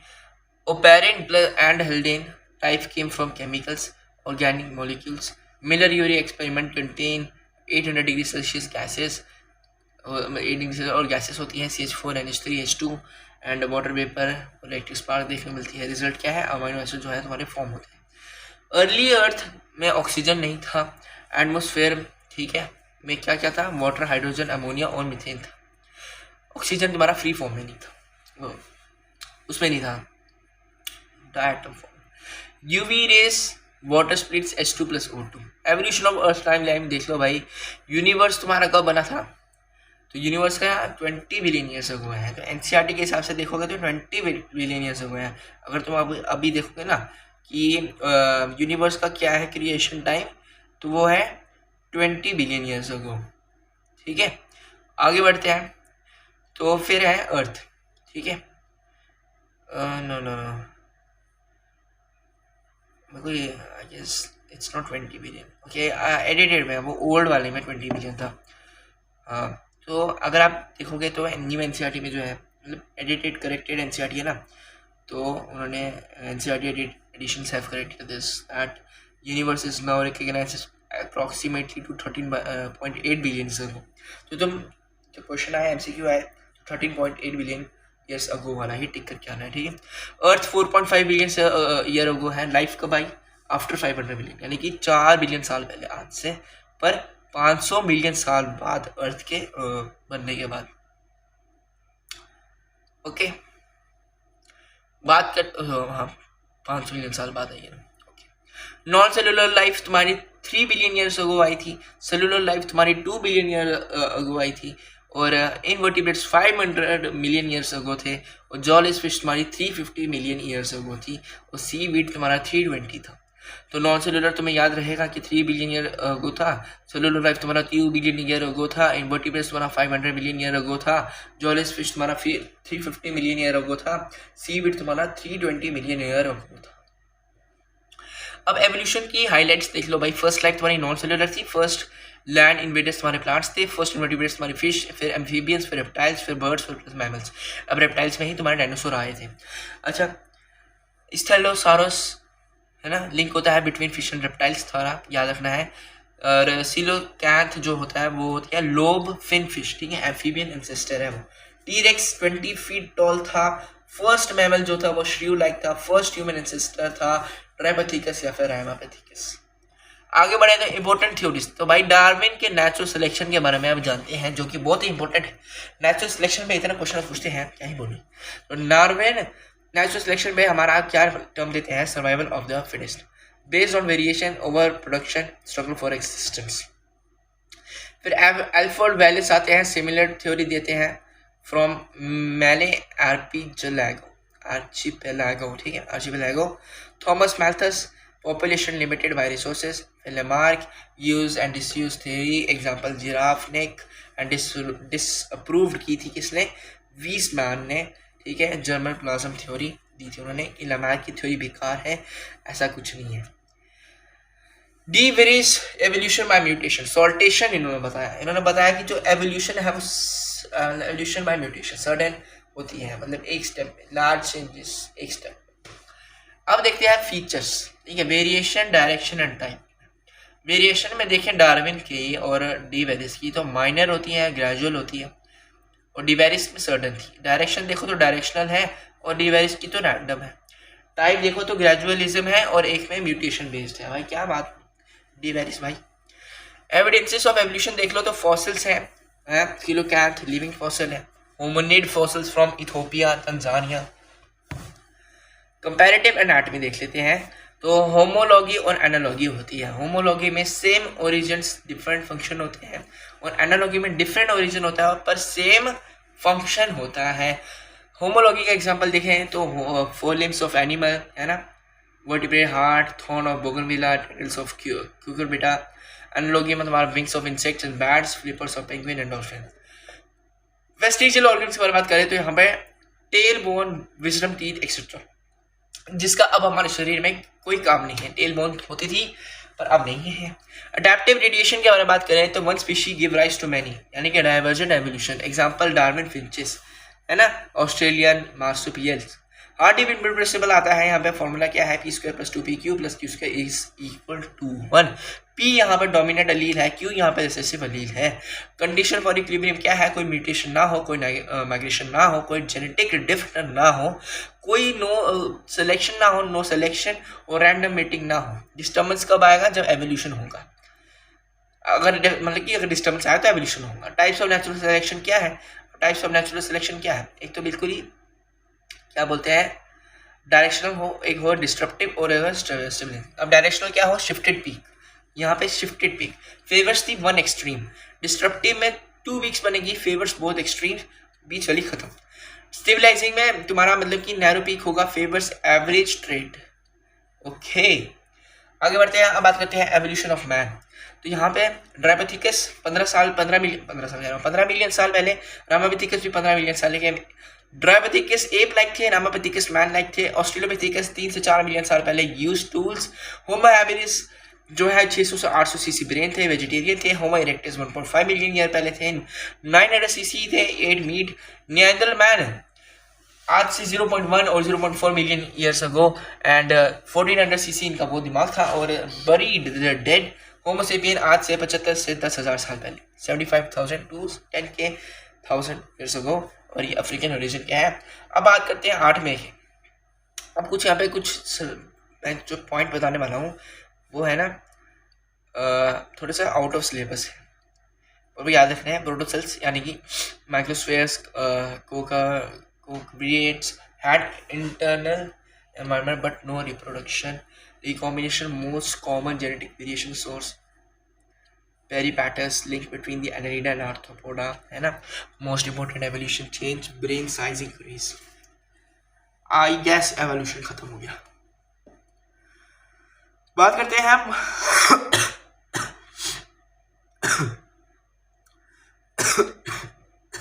शुरू करते हैं molecular basis of inheritance. Molecular basis of inheritance शुरू करते हैं। देखो भाई अब ये थोड़ा सा लंबा चैप्टर है, अब यहाँ पे थोड़ा टाइम लगेगा। आई गेस ऑलरेडी 1 घंटा यहाँ पे होने वाला होगा, तो हमारे पास अब सिर्फ आधे घंटे का टाइम है। और हमें जेनेटिक्स के बाद कितना है, 1 ही तो है। हाँ जेनेटिक्स के बाद 1 ही मिनट बचा है, बस हमें आधे घंटे के अंदर ख़त्म करना है, सब कुछ हो जाएगा। तो लग रहा है 1 घंटा 40 या 30-35 मिनट। तो शुरू करते हैं। तो हम बात करेंगे अभी सबसे पहले मॉलिक्यूलर बेसिस ऑफ इनहेरिटेंस, फिर उसके बाद बढ़ेंगे principle of inheritance and variation. तो देखो भाई डीएनए क्या होता है, डीऑक्सी राइबोन्यूक्लिक एसिड होता है। डीएनए जो है is a polymer of deoxyribonucleotides. Length of DNA is expressed as the number of nucleotides और बेस पेयर्स। एग्जांपल ले लो, बैक्टीरियोफेज है ना, alpha into 174 5386 nucleotides. Bacteriophage lambda 48502 base pair होते हैं। अब बैक्टीरियोफेज जो 5 इंटू 174 है उसमें 5386 न्यूक्लियोटाइड्स हैं। बैक्टीरियोफेज लैम्डा में 48502 तुम्हारे बेस पेयर्स हैं। अब बेस पेयर और न्यूक्लियोटाइड्स ऊपर नीचे नहीं कर देना है। बैक्टीरियोफेज 5 में वापस बता रहा हूँ, बैक्टीरियोफेज 5 इंटू 174 तुम्हारे 5386 न्यूक्लियोटाइड होते हैं। और बैक्टीरियोफेज लैम्डा में तुम्हारे पास 48502 बेस पेयर्स होते हैं। ई कोलाई देख लेते हैं, ई कोलाई जो है डीएनए 4.6 इंटू 10⁶ बेस पेयर होता है। ह्यूमन का हैप्लॉइड जीन तुम्हें पता है 3.3 इंटू 10⁹ बेस पेयर का होता है ना। अब आगे बात करते हैं structure of A polynucleotide chain. अब यहाँ पे एक न्यूक्लियोटाइड कंसिस्ट करता है 3 पार्ट। एक होता है नाइट्रोजन बेस, है ना, उसमें होता है प्यूरीन, एडेनिन एंड गुआनिन, ठीक है, pyrimidine, cytosine and thymine and uracil. Okay pentose sugar होता है उसमें। डीएनए जो है डीऑक्सीराइबोस होता है, आरएनए राइबोस होता है, फॉस्फेट ग्रुप होता है।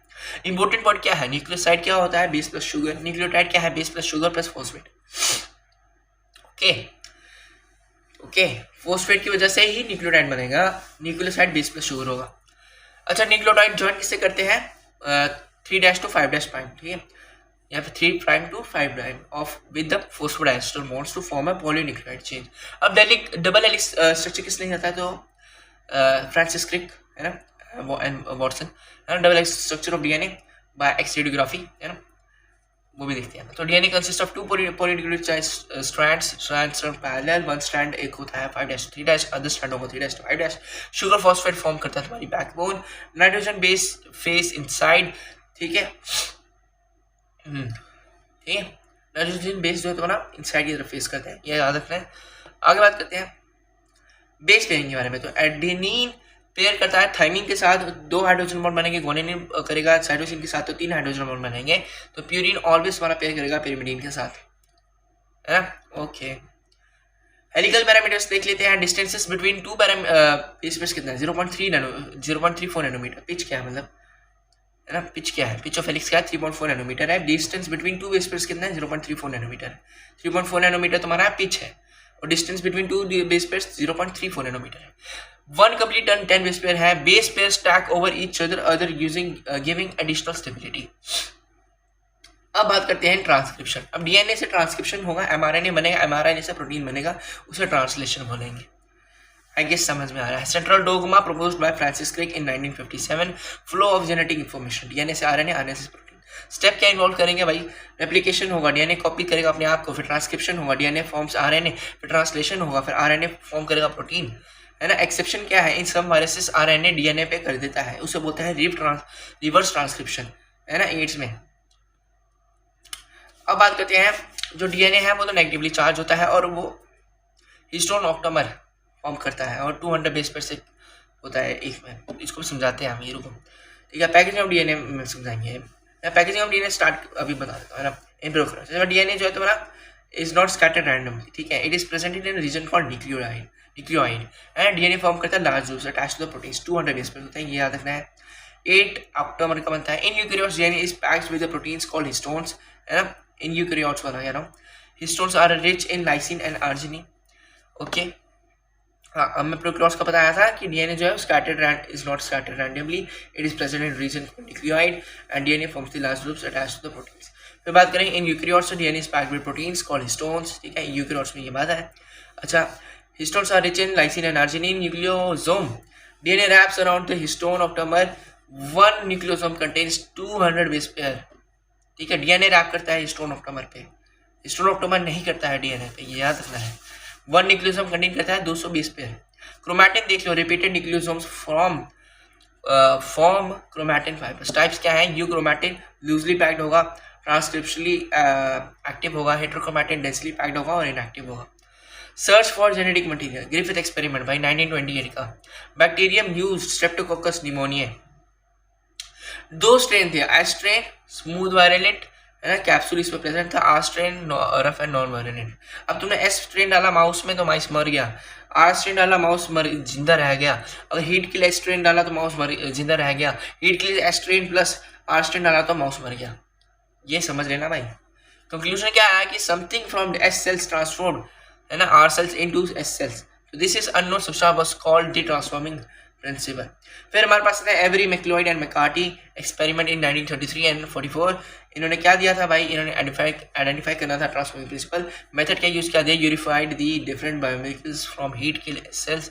रिजल्ट क्या आया ट्रीटमेंट में ट्रांसफॉर्मेशन में, देखो भाई प्रोटीएस अकर्स करेगा प्रोटीन से आरएनए, आरएनए से डीएनए, डीएनए से, पर डीएनए से डीएनए मतलब डीएनए से नहीं हुआ तो क्या, बोला डीएनए ही ट्रांसफॉर्म किया। तो बाकी लोग बोलते हैं अरे पागल है क्या। तो फिर हमारे पास आता है हर्शी चीज एक्सपेरिमेंट जो कि 1952 में होगा, जो कि अनइक्विवोकल प्रूफ है। Used bacteriophage T2 labelled components DNA 32 phosphorus and protein code S35। Observation क्या हुआ, only DNA entered the bacterial cells, protein remained outside. ठीक है, कंक्लूजन क्या है कि डीएनए ही हमारा जेनेटिक मटेरियल है। अब प्रॉपर्टीज कर लेते हैं जेनेटिक मटेरियल की। रेप्लिकेट करेगा इटसेल्फ बाय केमिकली स्टेबल होगा, है ना, केमिकली स्टेबल होगा, एलो करेगा स्लो चेंजेस म्यूटेशंस, है ना। ये नहीं है कि रात को सोए इंसान थे सुबह उठे बंद है ना, वैसा नहीं चलेगा। एक्सप्रेस करेगा genetic information, DNA satisfies all this condition. अब कुछ बात है डीएनए वर्सेस आरएनए के बारे में। अब देखो डीएनए का स्ट्रैंड डबल होता है, आरएनए का यूजुअली सिंगल होता है। शुगर की बात करें तो डीएनए का डीऑक्सीराइबोस होगा, मतलब एक ऑक्सीजन कम है, आरएनए में राइबोस होगा। बेसिस एटीजीसी और आरएनए में एयूजीसी। स्टेबिलिटी देखें तो मोस्ट स्टेबल डीएनए है और लेस स्टेबल आरएनए है। जेनेटिक मटेरियल मोस्ट ऑर्गेनिज्म है, सम वायरस आरएनए में है। अब आरएनए वर्ल्ड के बारे में बात करते हैं। Evidence suggest that RNA was the first genetic material. RNA could act both as genetic material and catalyst, but RNA is chemically unstable, therefore DNA evolved later as genetic material. So I guess no doubt DNA replication proposed by the Watson and Crick 1953 replication type क्या है, semi conservative replication, semi conservative replication type में वो करता है। अब बात करें each daughter DNA contains one parental strand, one newly synthesized strand। अब मेसलसन एंड स्टॉल एक्सपेरिमेंट था यहाँ पे, ठीक है। ऑर्गेनिज्म इसमें यूज किया इकोलाई। मेथड क्या किया, बैक्टीरिया ग्रो किया उन्होंने N15 मीडियम में और later transform into N14 medium. Observation क्या थी, पहली जनरेशन हाइब्रिड डीएनए निकली, second generation hybrid plus light, है ना। और फिर कंक्लूजन क्या है कि रेप्लिकेशन जो है वो सेमी कंजर्वेटिव वे में होता है। अब बात करते हैं enzymes of replication. DNA polymerase adds nucleotide, helicase जो है अनवाइंड करेगा डीएनए को, ट्रोपोआइसोमेरेज रिलीव स्ट्रेन, ठीक है, एंड डीएनए जो लाइगेस है वो ज्वाइन करेगा फ्रेगमेंट्स को। बात करते हैं process of DNA replication. Replication begins at origin of replication ORI। DNA polymerase works only 5'3' direction. Strand form करेगा leading strand continuous synthesis, lagging strand discontinuous synthesis form Okazaki fragments. Okay, I guess no doubt. Transcription में बात करें तो process of forming RNA from DNA template. Rule क्या है कि complementary base pairing होगी। यहाँ पे क्या होगा, यूरेसिल जो है रिप्लेस कर जाएगा थाइमीन को, ठीक है। अब यहाँ पे आपने पेज खोल लेना है, अपना एनसीईआरटी खोल लेना है और फिगर 5.9 पे नजर मारनी है। अब ये डायग्राम बहुत इंपॉर्टेंट है, इसको देख लेना है। एक आपको प्रोमोटर दिख रहा होगा, है ना, एक दिख रहा होगा टर्मिनेटर। ब्लू वाला आपका टेम्परेट स्टैंड है और कोडिंग स्टैंड आपका 5'3' है और टेम्परेट स्टैंड भी 5'3' है, वैसे बस बिल्कुल अपोजिट है। तो प्रोमोटर दिख रहा है, टर्मिनेटर दिख रहा है। अब रो एक टर्मिनेटर फैक्टर है, याद रखना ही। ट्रांसक्रिप्शन की बात करो, 3 रीजन है। Promoter start site structural gene and terminator stop signal. Strands देख लो, टेम्परेट स्ट्रैंड जो है 3' to 5' है। कोडिंग स्ट्रैंड जो है सेम सीक्वेंस एज आरएनए और T is replaced by U। Transcription in prokaryotes, single enzyme, DNA dependent RNA polymerase, DNA dependent RNA polymerase. Initiation होगा, elongation होगा और टर्मिनेशन होगा। सिग्मा फैक्टर होता है एक जो इनिशिएटर होता है और रो फैक्टर जो होता है वो टर्मिनेटर होता है। तो I guess there is no doubt in it. 3 stages है, इनिशिएशन, इलॉन्गेशन एंड टर्मिनेशन। अब ट्रांसक्रिप्शन देख लेते हैं यूकैरियोट्स के अंदर। तो यहाँ पे आरएनए पॉलीमरेज 1 जो है वो rRNA बनाता है और मतलब फंक्शन है उसका। RNA polymerase 2 hnRNA mRNA precursor है। RNA polymerase 3 tRNA 5sRNA and snRNA। NCERT में है। आगे बढ़ते हैं। आगे बढ़ते हैं। आरएनए प्रोसेसिंग देखो यहाँ पे सबसे पहले क्या होगा, प्राइमरी ट्रांसक्रिप्ट कंटेन्स एक्सॉक्यूलोस इंट्रॉन्स। तो सबसे पहले तुम्हारे यहाँ पे ना इंट्रॉन्स को रिमूव किया जाता है, किससे, स्प्लाइसिंग से। फिर कैपिंग होती है एट इनटू दी 5' एंड, फिर टेलिंग होती है एट दी 3' एंड। ठीक है, ठीक है। कैपिंग 5' एंड पे होती है, टेलिंग 3' एंड पे होती है। Processed RNA becomes mRNA. अब यहाँ पे जेनेटिक कोड के बारे में बात कर लेते हैं। जेनेटिक कोड प्रॉपर्टीज क्या है, कोडॉन स्ट्रिप्टेड 61 codons code amino acid, 3 codon stop codons है, लेस देन 2% वाला नहीं, इसमें नहीं है। और क्या था फीचर क्या है, ये डी जनरेट कर जाते हैं, अनएम्बिगस है और नियरली यूनिवर्सल है। आगे बात करते हैं नॉन ओवरलैपिंग स्पेशल कोडॉन, जैसे कि AUG स्टार्ट कोडॉन है मिथियोनिन, UAA तुम्हारा स्टॉप कोडॉन है, UGA तुम्हारा स्टॉप कोडॉन है, UAG भी स्टॉप कोडॉन है। म्यूटेशन देखो, म्यूटेशन सडन चेंज है इन जेनेटिक मटेरियल। टाइप क्या है, point mutation, change in single base पे है, तो वो बना देगा तुम्हारा क्या, सिकल सेल एनीमिया। फ्रेमशिप म्यूटेशन में insertion, deletion, altering the reading frame.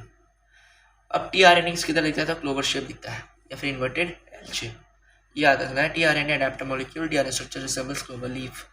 Okay, important regions क्या है, एंटी कोडॉन लूप जो है वो रीड करता है कोडॉन को, amino acid acceptor and binds amino acid, और टी लूप राइबोजाइम बाइंडिंग, और जो डी लूप है वो enzyme recognition, variable loop. 3D structure is L shape. Okay, translation देख लेते हैं। Process of protein synthesis from RNA occurs on ribosomes. फिर translation machinery देख लो तो कंपोनेंट्स पे क्या आएगा उसके, राइबोसोम, mRNA, tRNA और amino acetyl tRNA synthase. Ribosome है स्मॉल यूनिट, सब यूनिट एंड लार्ज सब यूनिट। ठीक है, लार्ज सब unit contains peptidyl transferase activity ribosomes. Stages of protein synthesis, initiation ribosome जो है बाइंड करेगा AUG से यानी कि स्टार्ट कोडॉन से, elongation amino acids joined by peptide bonds, termination stop codon reached, release factor releasing the polypeptide. बात करें regulation of gene expression, gene regulating turning genes on or off level like transcriptional processing, splicing, mRNA transport, translational. Lac-Operon processed by Jacob and Monod in 1961. components क्या है, तो regulatory gene, I gene, produces suppressor, तो second क्या है, promoter और फिर है operator। Structural genes देख लो भाई, यहाँ पे जी जीन जो है बीटा गैलेक्टोसाइडेज है, वाई जीन तुम्हारा परमिएज है, ए जीन तुम्हारा ट्रांससेटेलाइज है।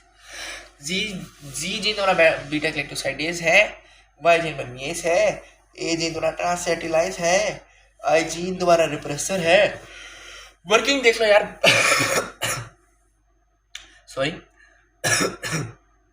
विदाउट लैक्टोज तुम्हारा रिप्रेसर जो है बाइंड कर जाएगा ऑपरेटर से, ट्रांसक्रिप्शन तुम्हारी डूब जाएगी।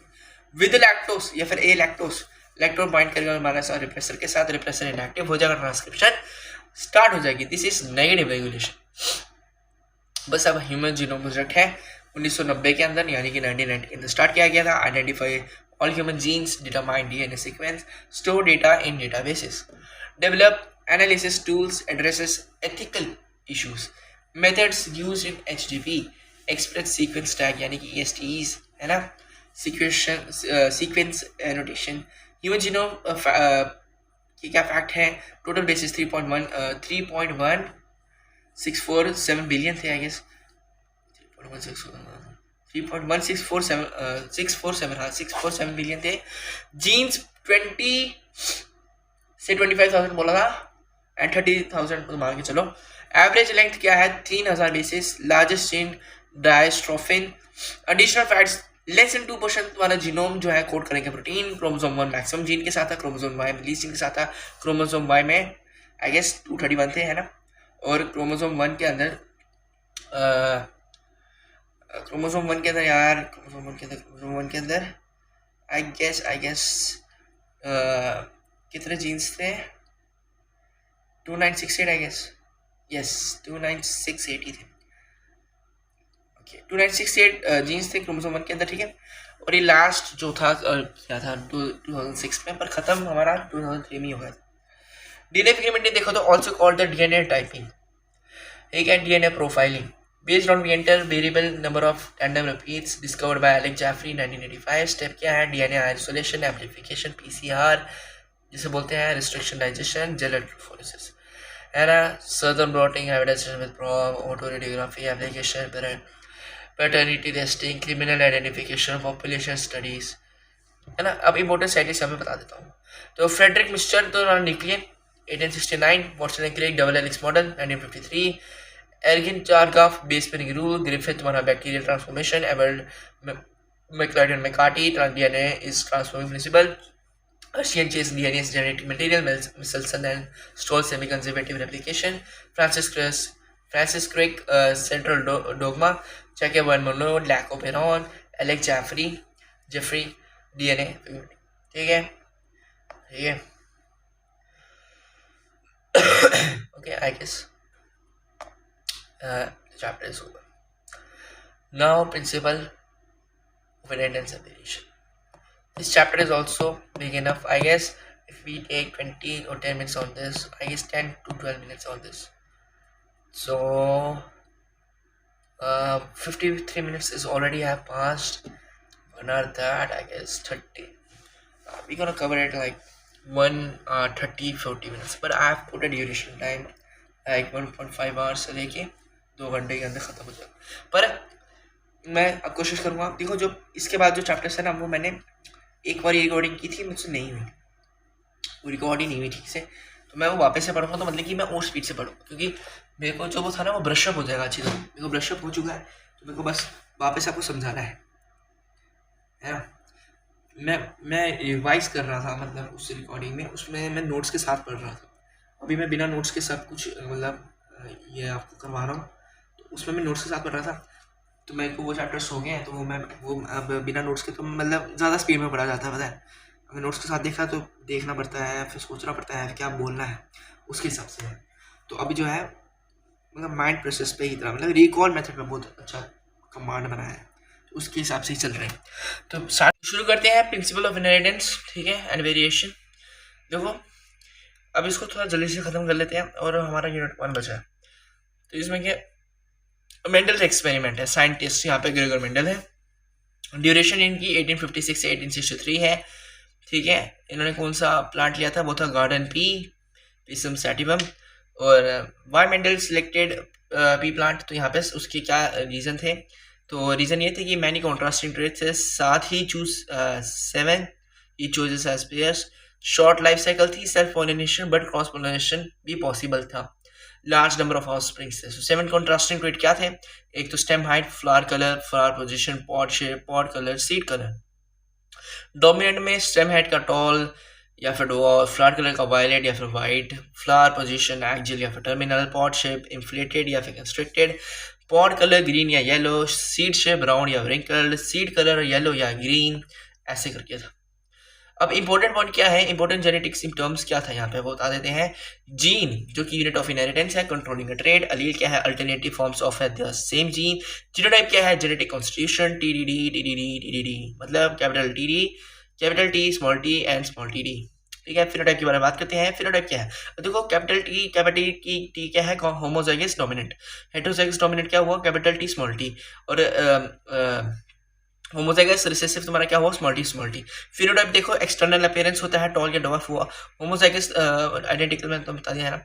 और क्या था, मोनो हाइब्रिड क्रॉस था। हाँ, मोनो हाइब्रिड क्रॉस में क्या होता है, क्रॉस इन्वॉल्विंग 1 कैरेक्टर, ठीक है, लाइक हाइट। अब तुमने टॉल और डवार्फ को वो कराया, अपना क्रॉस करवाया, उसमें तुम्हारे पास एक पुनेट स्क्वायर बन के आता है। पुनेट स्क्वायर का क्या रेशियो आता है, तो देखो फिनोटाइपिक रेशियो क्या आया, 3:1। जेनेटिक रेशियो क्या आएगा, 1:2:1। ठीक है, 3 टॉल 1 डवार्फ। अब जेनेटिक रेशियो देखो तो होमोजाइगस टॉल कितने थे, 1। हेटेरोजाइगस टॉल कितने थे, 2। और होमोजाइगस रिसेसिव 1। मेंडल्स लॉ क्या थी, लॉ ऑफ डोमिनेंस आता है, कैरेक्टर कंट्रोल बाय फैक्टर्स या genes. Factor occur in pairs, 1 allele dominate other recessive. ठीक है, अगर एक एलील डोमिनेट होगा तो अदर रिसेसिव होगा। अच्छा, आगे बात करते हैं लॉ ऑफ सेग्रीगेशन के बारे में। अब यहाँ पे क्या है, एलील्स जो है separate during this gamete formation. A gamete receives only 1 allele. That is, though the parents contain 2 alleles during the gamete formation, the factor or alleles of a pair segregate from each other such that a gamete receive only one of the factors. Also called law of purity of gametes. Test cross क्या है, cross between unknown dominant genotype, cross homozygous recessive. तो इसमें क्या है, result क्या आएगा, 1:1 का ratio आएगा। ठीक है, ठीक है, ठीक है। ऑल डोमिनेंट में होमोजाइगस डोमिनेंट रहेगा और हेटेरोजाइगस, ठीक है, 1:1 का रेशियो। इनकम्प्लीट डोमिनेंस क्या होता है, phenotype intermediate between the parent. अब यहाँ पे जैसे कि एग्जांपल ले लो, snapdragon, antirrhinum, dog flower, okay. Red अगर तुमने व्हाइट के साथ क्रॉस किया है तो F1 में क्या आएगा, पिंक आएगा। F2 रेशियो क्या आएगा, रेड पिंक व्हाइट। अब रेड एक आया है, 2 पिंक आया है और 1 व्हाइट आया है। रेशियो बहुत इंपॉर्टेंट है, यहाँ भी याद रख लेना। कोडोमिनेंस के बारे में बात करें तो दोनों एलील एक्सप्रेस करते हैं simultaneously, like IA IB, both alleles are present in the blood group, present the blood group is AB। Example क्या है, ABO ब्लड ग्रुप हो गया एलील, IA IB IO। अब जीनोटाइप देख लो, जैसे कि IAA है ना, ब्लड ग्रुप A हो गया, IAI तब भी A हो गया, IBB है ना, II IB IB है ना, और IB IB तब भी B हुआ, IA IB हुआ तो वो भी हुआ। और अगर homozygous recessive II small II तो वो तुम्हारा ब्लड ग्रुप O होगा। इसको वापस से समझ लो, IAA कैपिटल वाले जो है वो A ब्लड ग्रुप देंगे, capital I capital A small I वो भी ब्लड ग्रुप A देगा। सेम तुम्हारा IB IBI वो तुम्हारा B देगा। IA IB कैपिटल वाले तुम्हें A ब्लड ग्रुप देंगे और स्मॉल I तुम्हारा O। अब जो O है, O नेगेटिव जो है वो यूनिवर्सल क्या है,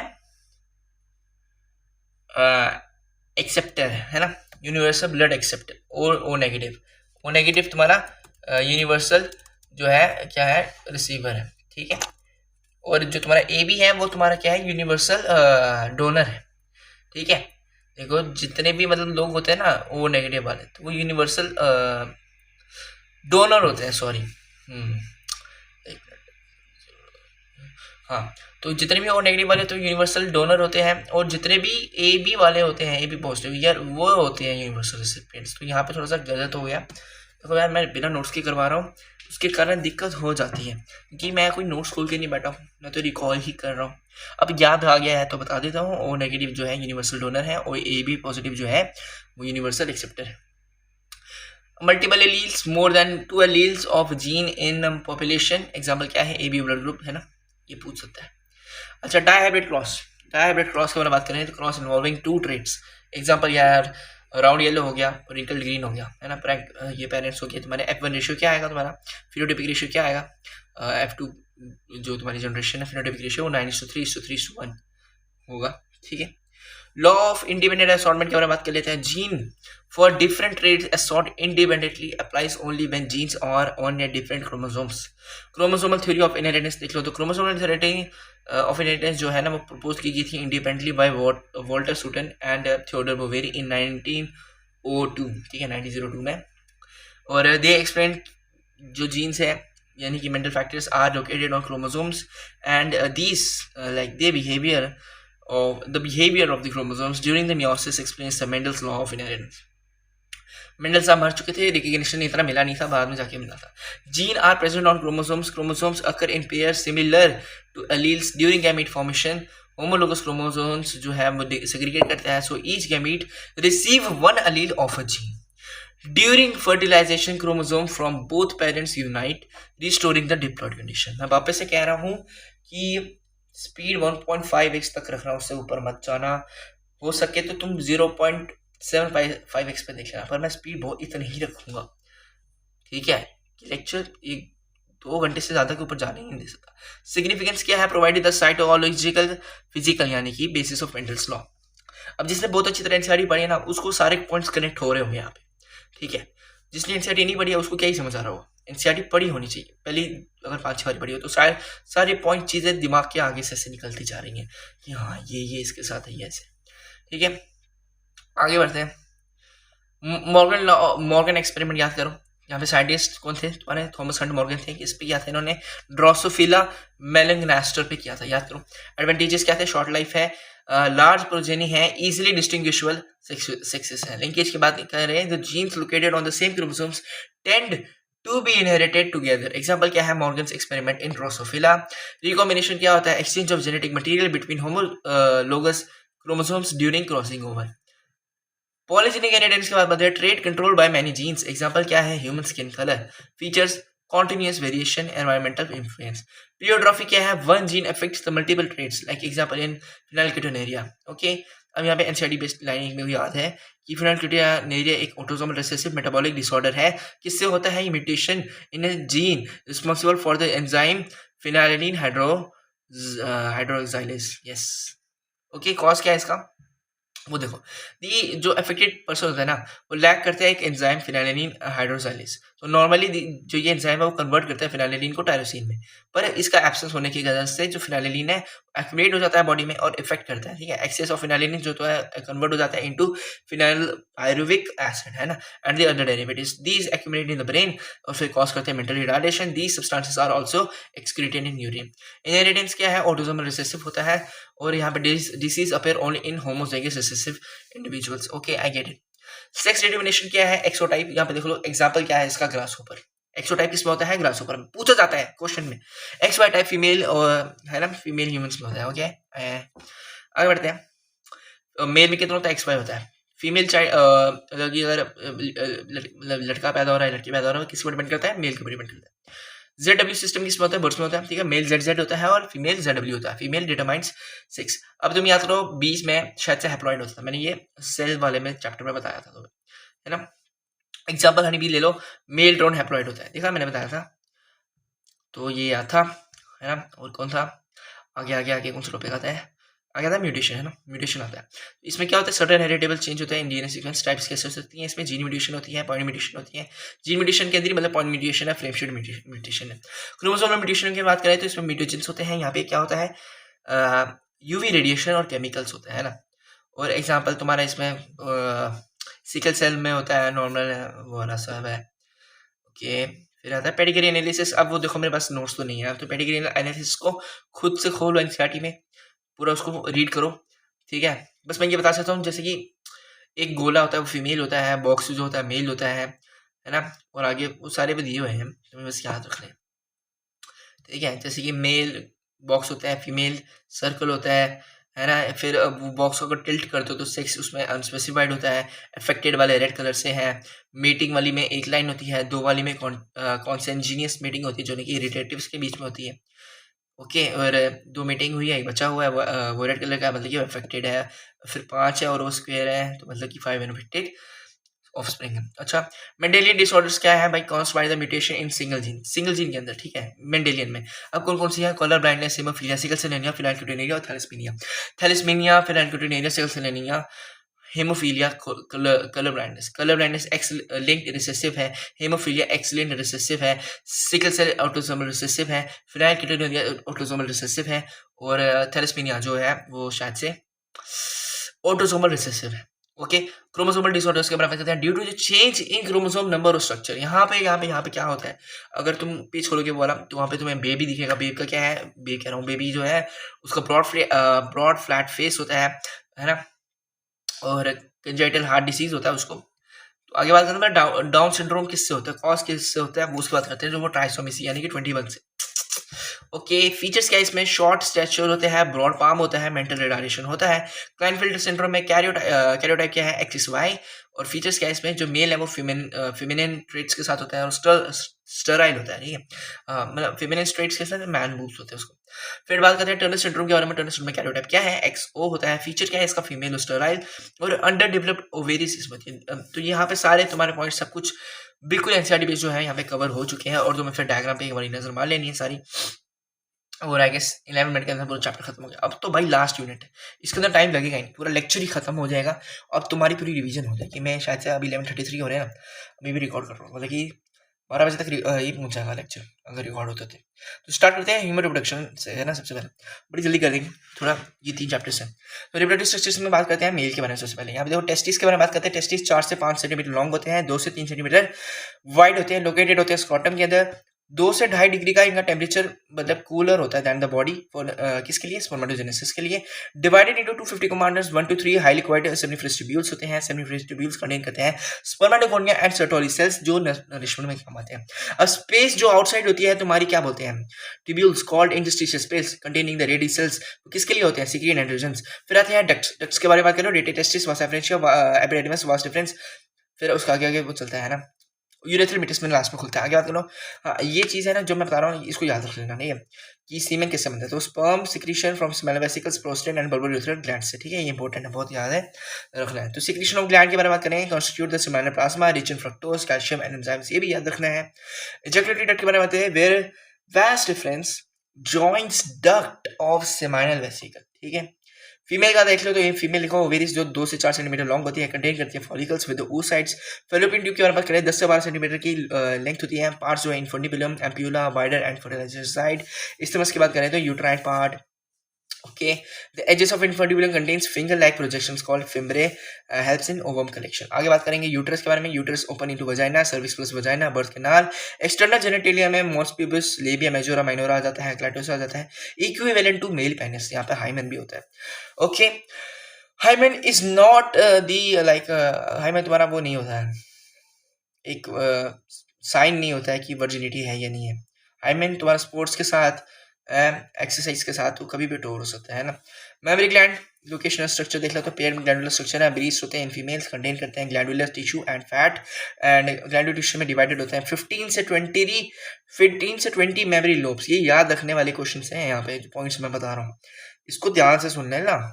15 से 20 memory lobes होते हैं पर breast। each lobe contains cluster of alveoli। alveoli milk secreting cells होते हैं, stored in lumen, stored milk in lumen। milk का store होता है lumen में, okay, open into memory tubules। Milk flow pathway क्या है, alveoli, mammary tubules, mammary duct, ampulla, lactiferous duct, फिर nipple. ये तो भाई इतना तगड़े तरीके से रटा हुआ है ना मैंने, तुम्हें भी रटा देता हूँ। देखो एल्वियोलाई, मेमोरी ट्यूब्यूल, फिर तुम्हारे पास मेमोरी डक्ट, फिर एम्प्यूला, फिर लैक्टिवस डक्ट, फिर नेपल। वापस से करें, एल्वियोलाई, मेमोरी डक्ट, नहीं नहीं, alveoli, mammary tubule, mammary duct, ampulla, lactiferous duct, nipple. वापस से alveoli, mammary tubule, mammary duct, ampulla, lactiferous duct, nipple. Alveoli, mammary tubule and mammary duct, ampulla and lactiferous duct, फिर last में nipple, okay. Ampulla क्या है, temporary milk storage है before the ejection. Alveoli, mammary tubule, mammary duct, ampulla, lactiferous duct, nipple.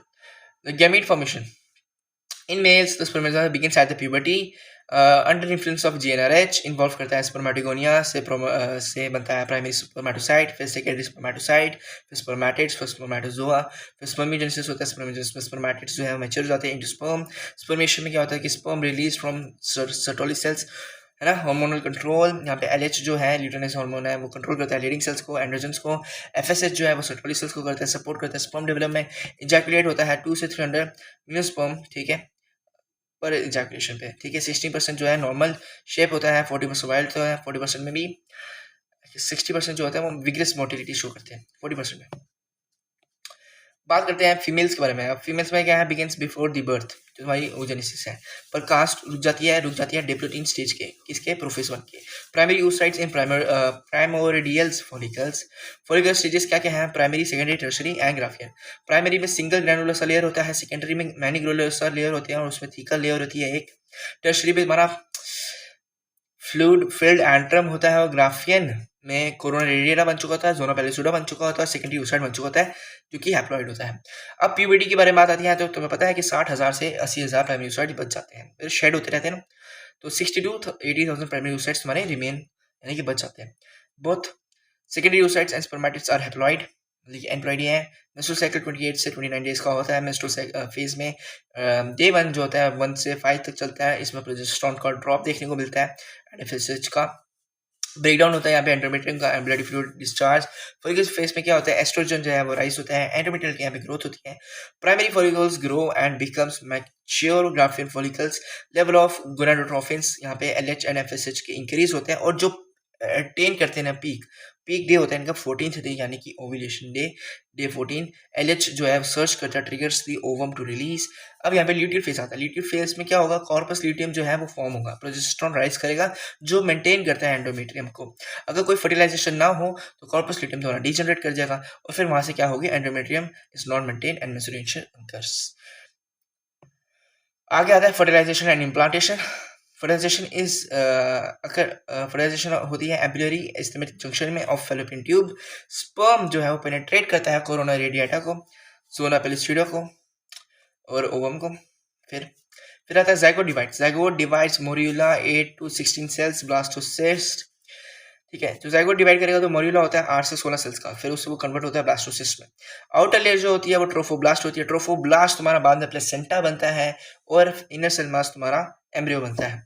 फिर बात करते हैं pregnancy and placenta के बारे में। Placenta nutrient and gas exchange के लिए काम आता है, हार्मोन सिक्रीशन के काम आता है, और प्लेसेंटा एक टेम्परेरी एंडोक्राइन ग्लैंड बन जाता है। एचसीजी, एचपीएल, एस्ट्रोजन, प्रोजेस्टेरोन ये सिक्रीट करता है। रिलैक्सिन सिक्रीट होता है ओवेरी के द्वारा सिर्फ प्रेगनेंसी के दौरान। फिर बात आता है जेस्टेशन पीरियड, जहाँ पे डॉग्स और कैट्स का जेस्टेशन पीरियड आता है 2 मंथ्स, एलिफेंट्स का आता है 22 मंथ्स।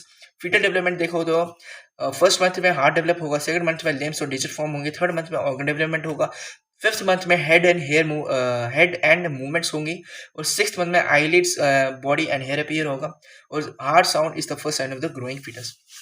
ये एनसीईआरटी में देख लेने एक बारी। फिर उसके बाद आता है बर्थ और जेस्टेशनल लैक्टेशन, चैप्टर खत्म। Signal foetus placenta maternal pituitary पे जाएगा और वहाँ पे ऑक्सीटोसिन रिलीज होगा। ऑक्सीटोसिन बोलेगा यूट्राइन कॉन्ट्रैक्शन करो। यूट्राइन कॉन्ट्रैक्शन किसकी होती है? मायोमेट्रियम की होती है। कोलेस्ट्रॉल, अब वो प्रोलैक्टिन क्या करेगा? सीक्रेट करेगा। Milk, first milk is rich in antibodies IgA। Okay, chapter खत्म। आगे बढ़ते हैं रिप्रोडक्टिव हेल्थ के बारे में। RCH आता है reproductive and child health care, ठीक है। इसमें अम्यूनिटी डिसीज सबसे पहले पढ़ते हैं। ये किस काम आता है? For detecting the genetic disorders. Ban गया क्या था? सेक्स डिटर्मिनेशन के लिए। पॉपुलेशन स्टैट्स क्या थे इंडिया के? 1915 में 350 मिलियन थे, 2000 में आके तुम्हारा 1 बिलियन हो गया। वर्ल्ड का 1900 में 2 बिलियन था, 2000 में आके 6 बिलियन हो गया। लीगल मैरिज कब है? फीमेल 18 ईयर्स है, मेल 21 ईयर्स है। बर्थ कंट्रोल मेथड क्या है? नेचुरल मेथड है। नेचुरल मेथड में 3 है। पीरियोडिक एब्सिस्टेंस जो कि डेज 10 to 17 का होता है। Lactational amenorrhea up to 6 months posterior होता है। कोइटस इंटरप्टस होता है।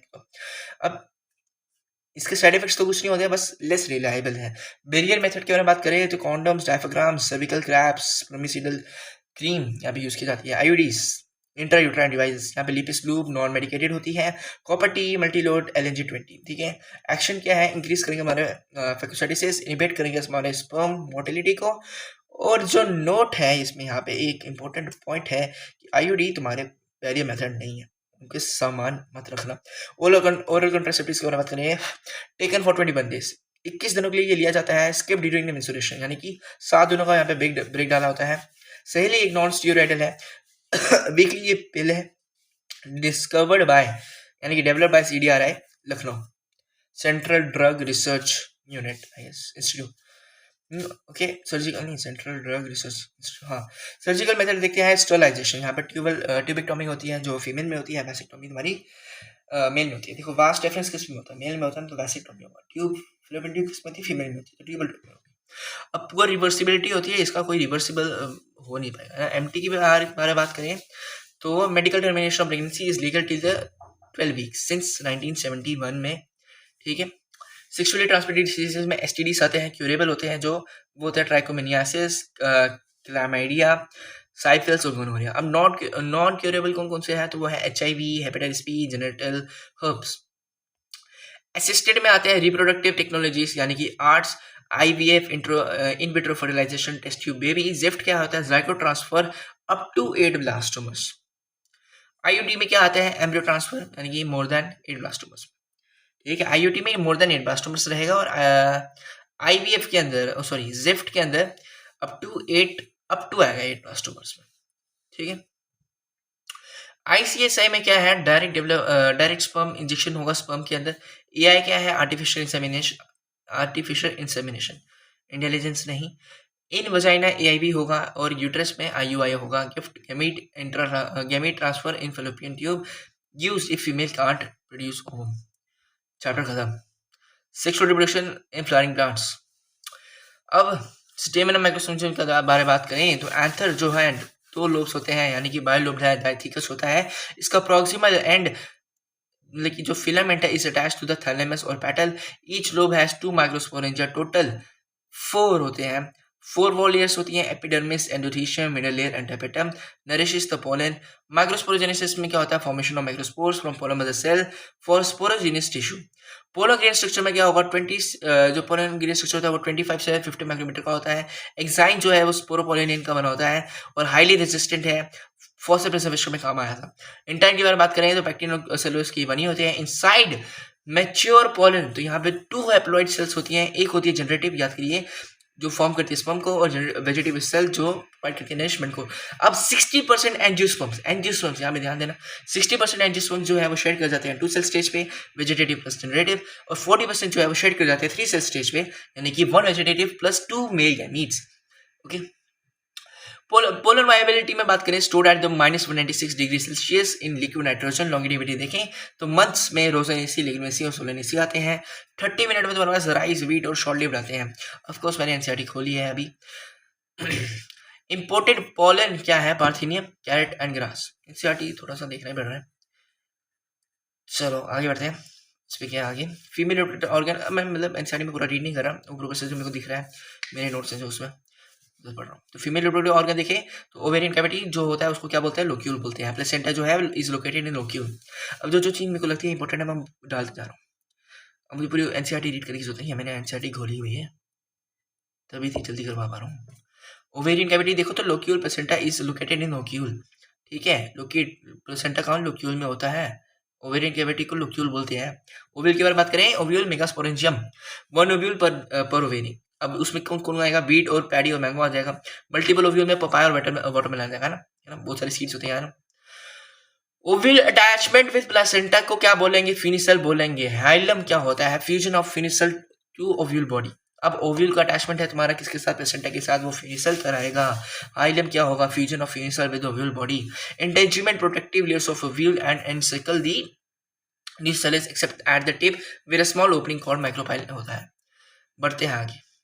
अब बात करेंगे मेगास्पोरेंजिस के, एमएमसी मतलब कि मेगास्पोर मदर सेल के बारे में, जो कि डिप्लॉयड होती है, अंडरगो करती है मियोसिस। 4 हैप्लॉइड मेगास्पोर्स बनते हैं, उसके अंदर 3 जो है वो डीजनरेट कर जाते हैं, एक फंक्शनल होता है।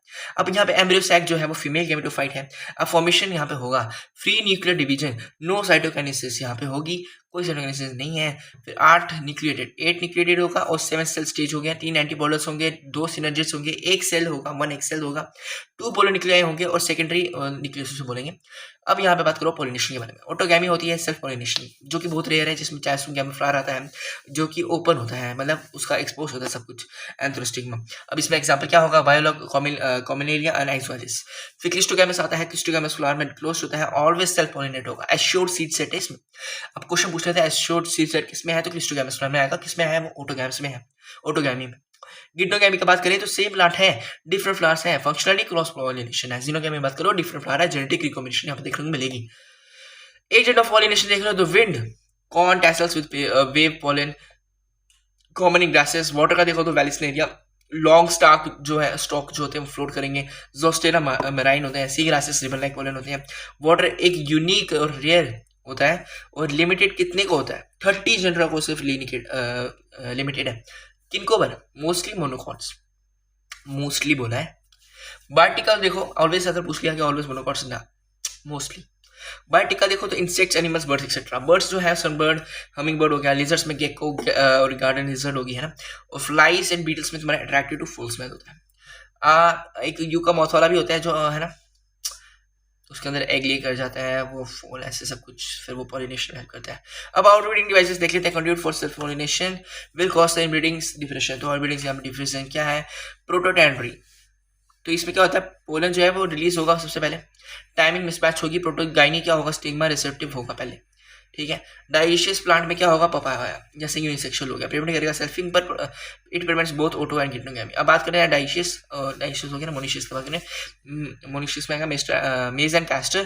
तो इसमें कौन होगा? Male and female on the same plant, it prevents the autogamy but not the geitonogamy. Double fertilization and post fertilization की बात करते हैं। सिंगैमी, एग प्लस स्पर्म, तो थोड़ा ज़ाइगोट फॉर्म करेगा। ट्रिपल फ्यूजन जो है वो 2 पोलर न्यूक्लियाई प्लस स्पर्म, ये प्राइमरी एंडोस्पर्म। सेल जो होता है 3N प्लॉइडी का होता है। 3N प्लॉइडी सिर्फ प्राइमरी एंडोस्पर्म सेल होता है, तो ये याद रखना है। एंडोस्पर्म जो है फॉर्मेशन करेगा before embryo, free nuclear coconut water, cellular white kernel in coconut.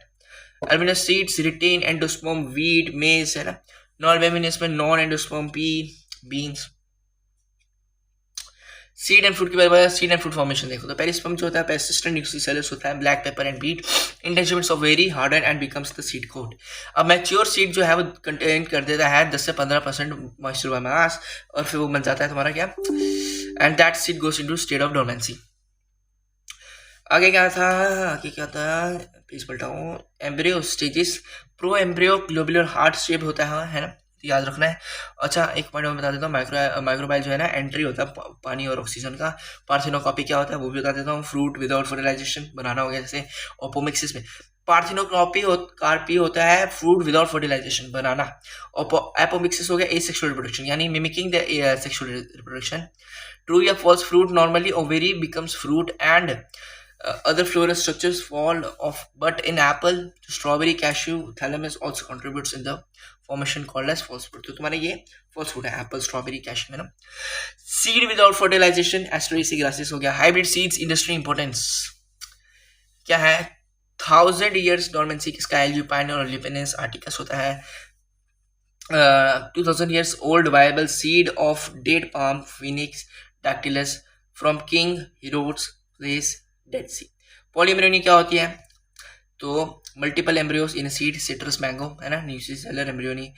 Okay, hybrid seeds into apomixis like no segregation of characters.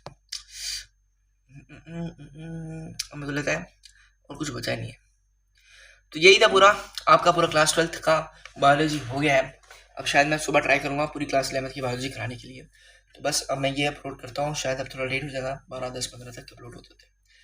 तो ज़रूर ये लेक्चर को आप देख लेना, सब कुछ हमें कवर हुआ है, पूरा एनसीईआरटी बेस्ड हुआ है, जो भी रिकॉल मेथड से कवर कर सकता है। जिसने एनसीईआरटी पढ़ी होगी उस सब रिकॉल होगा।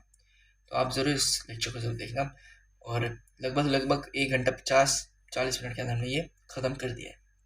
So thank you for watching.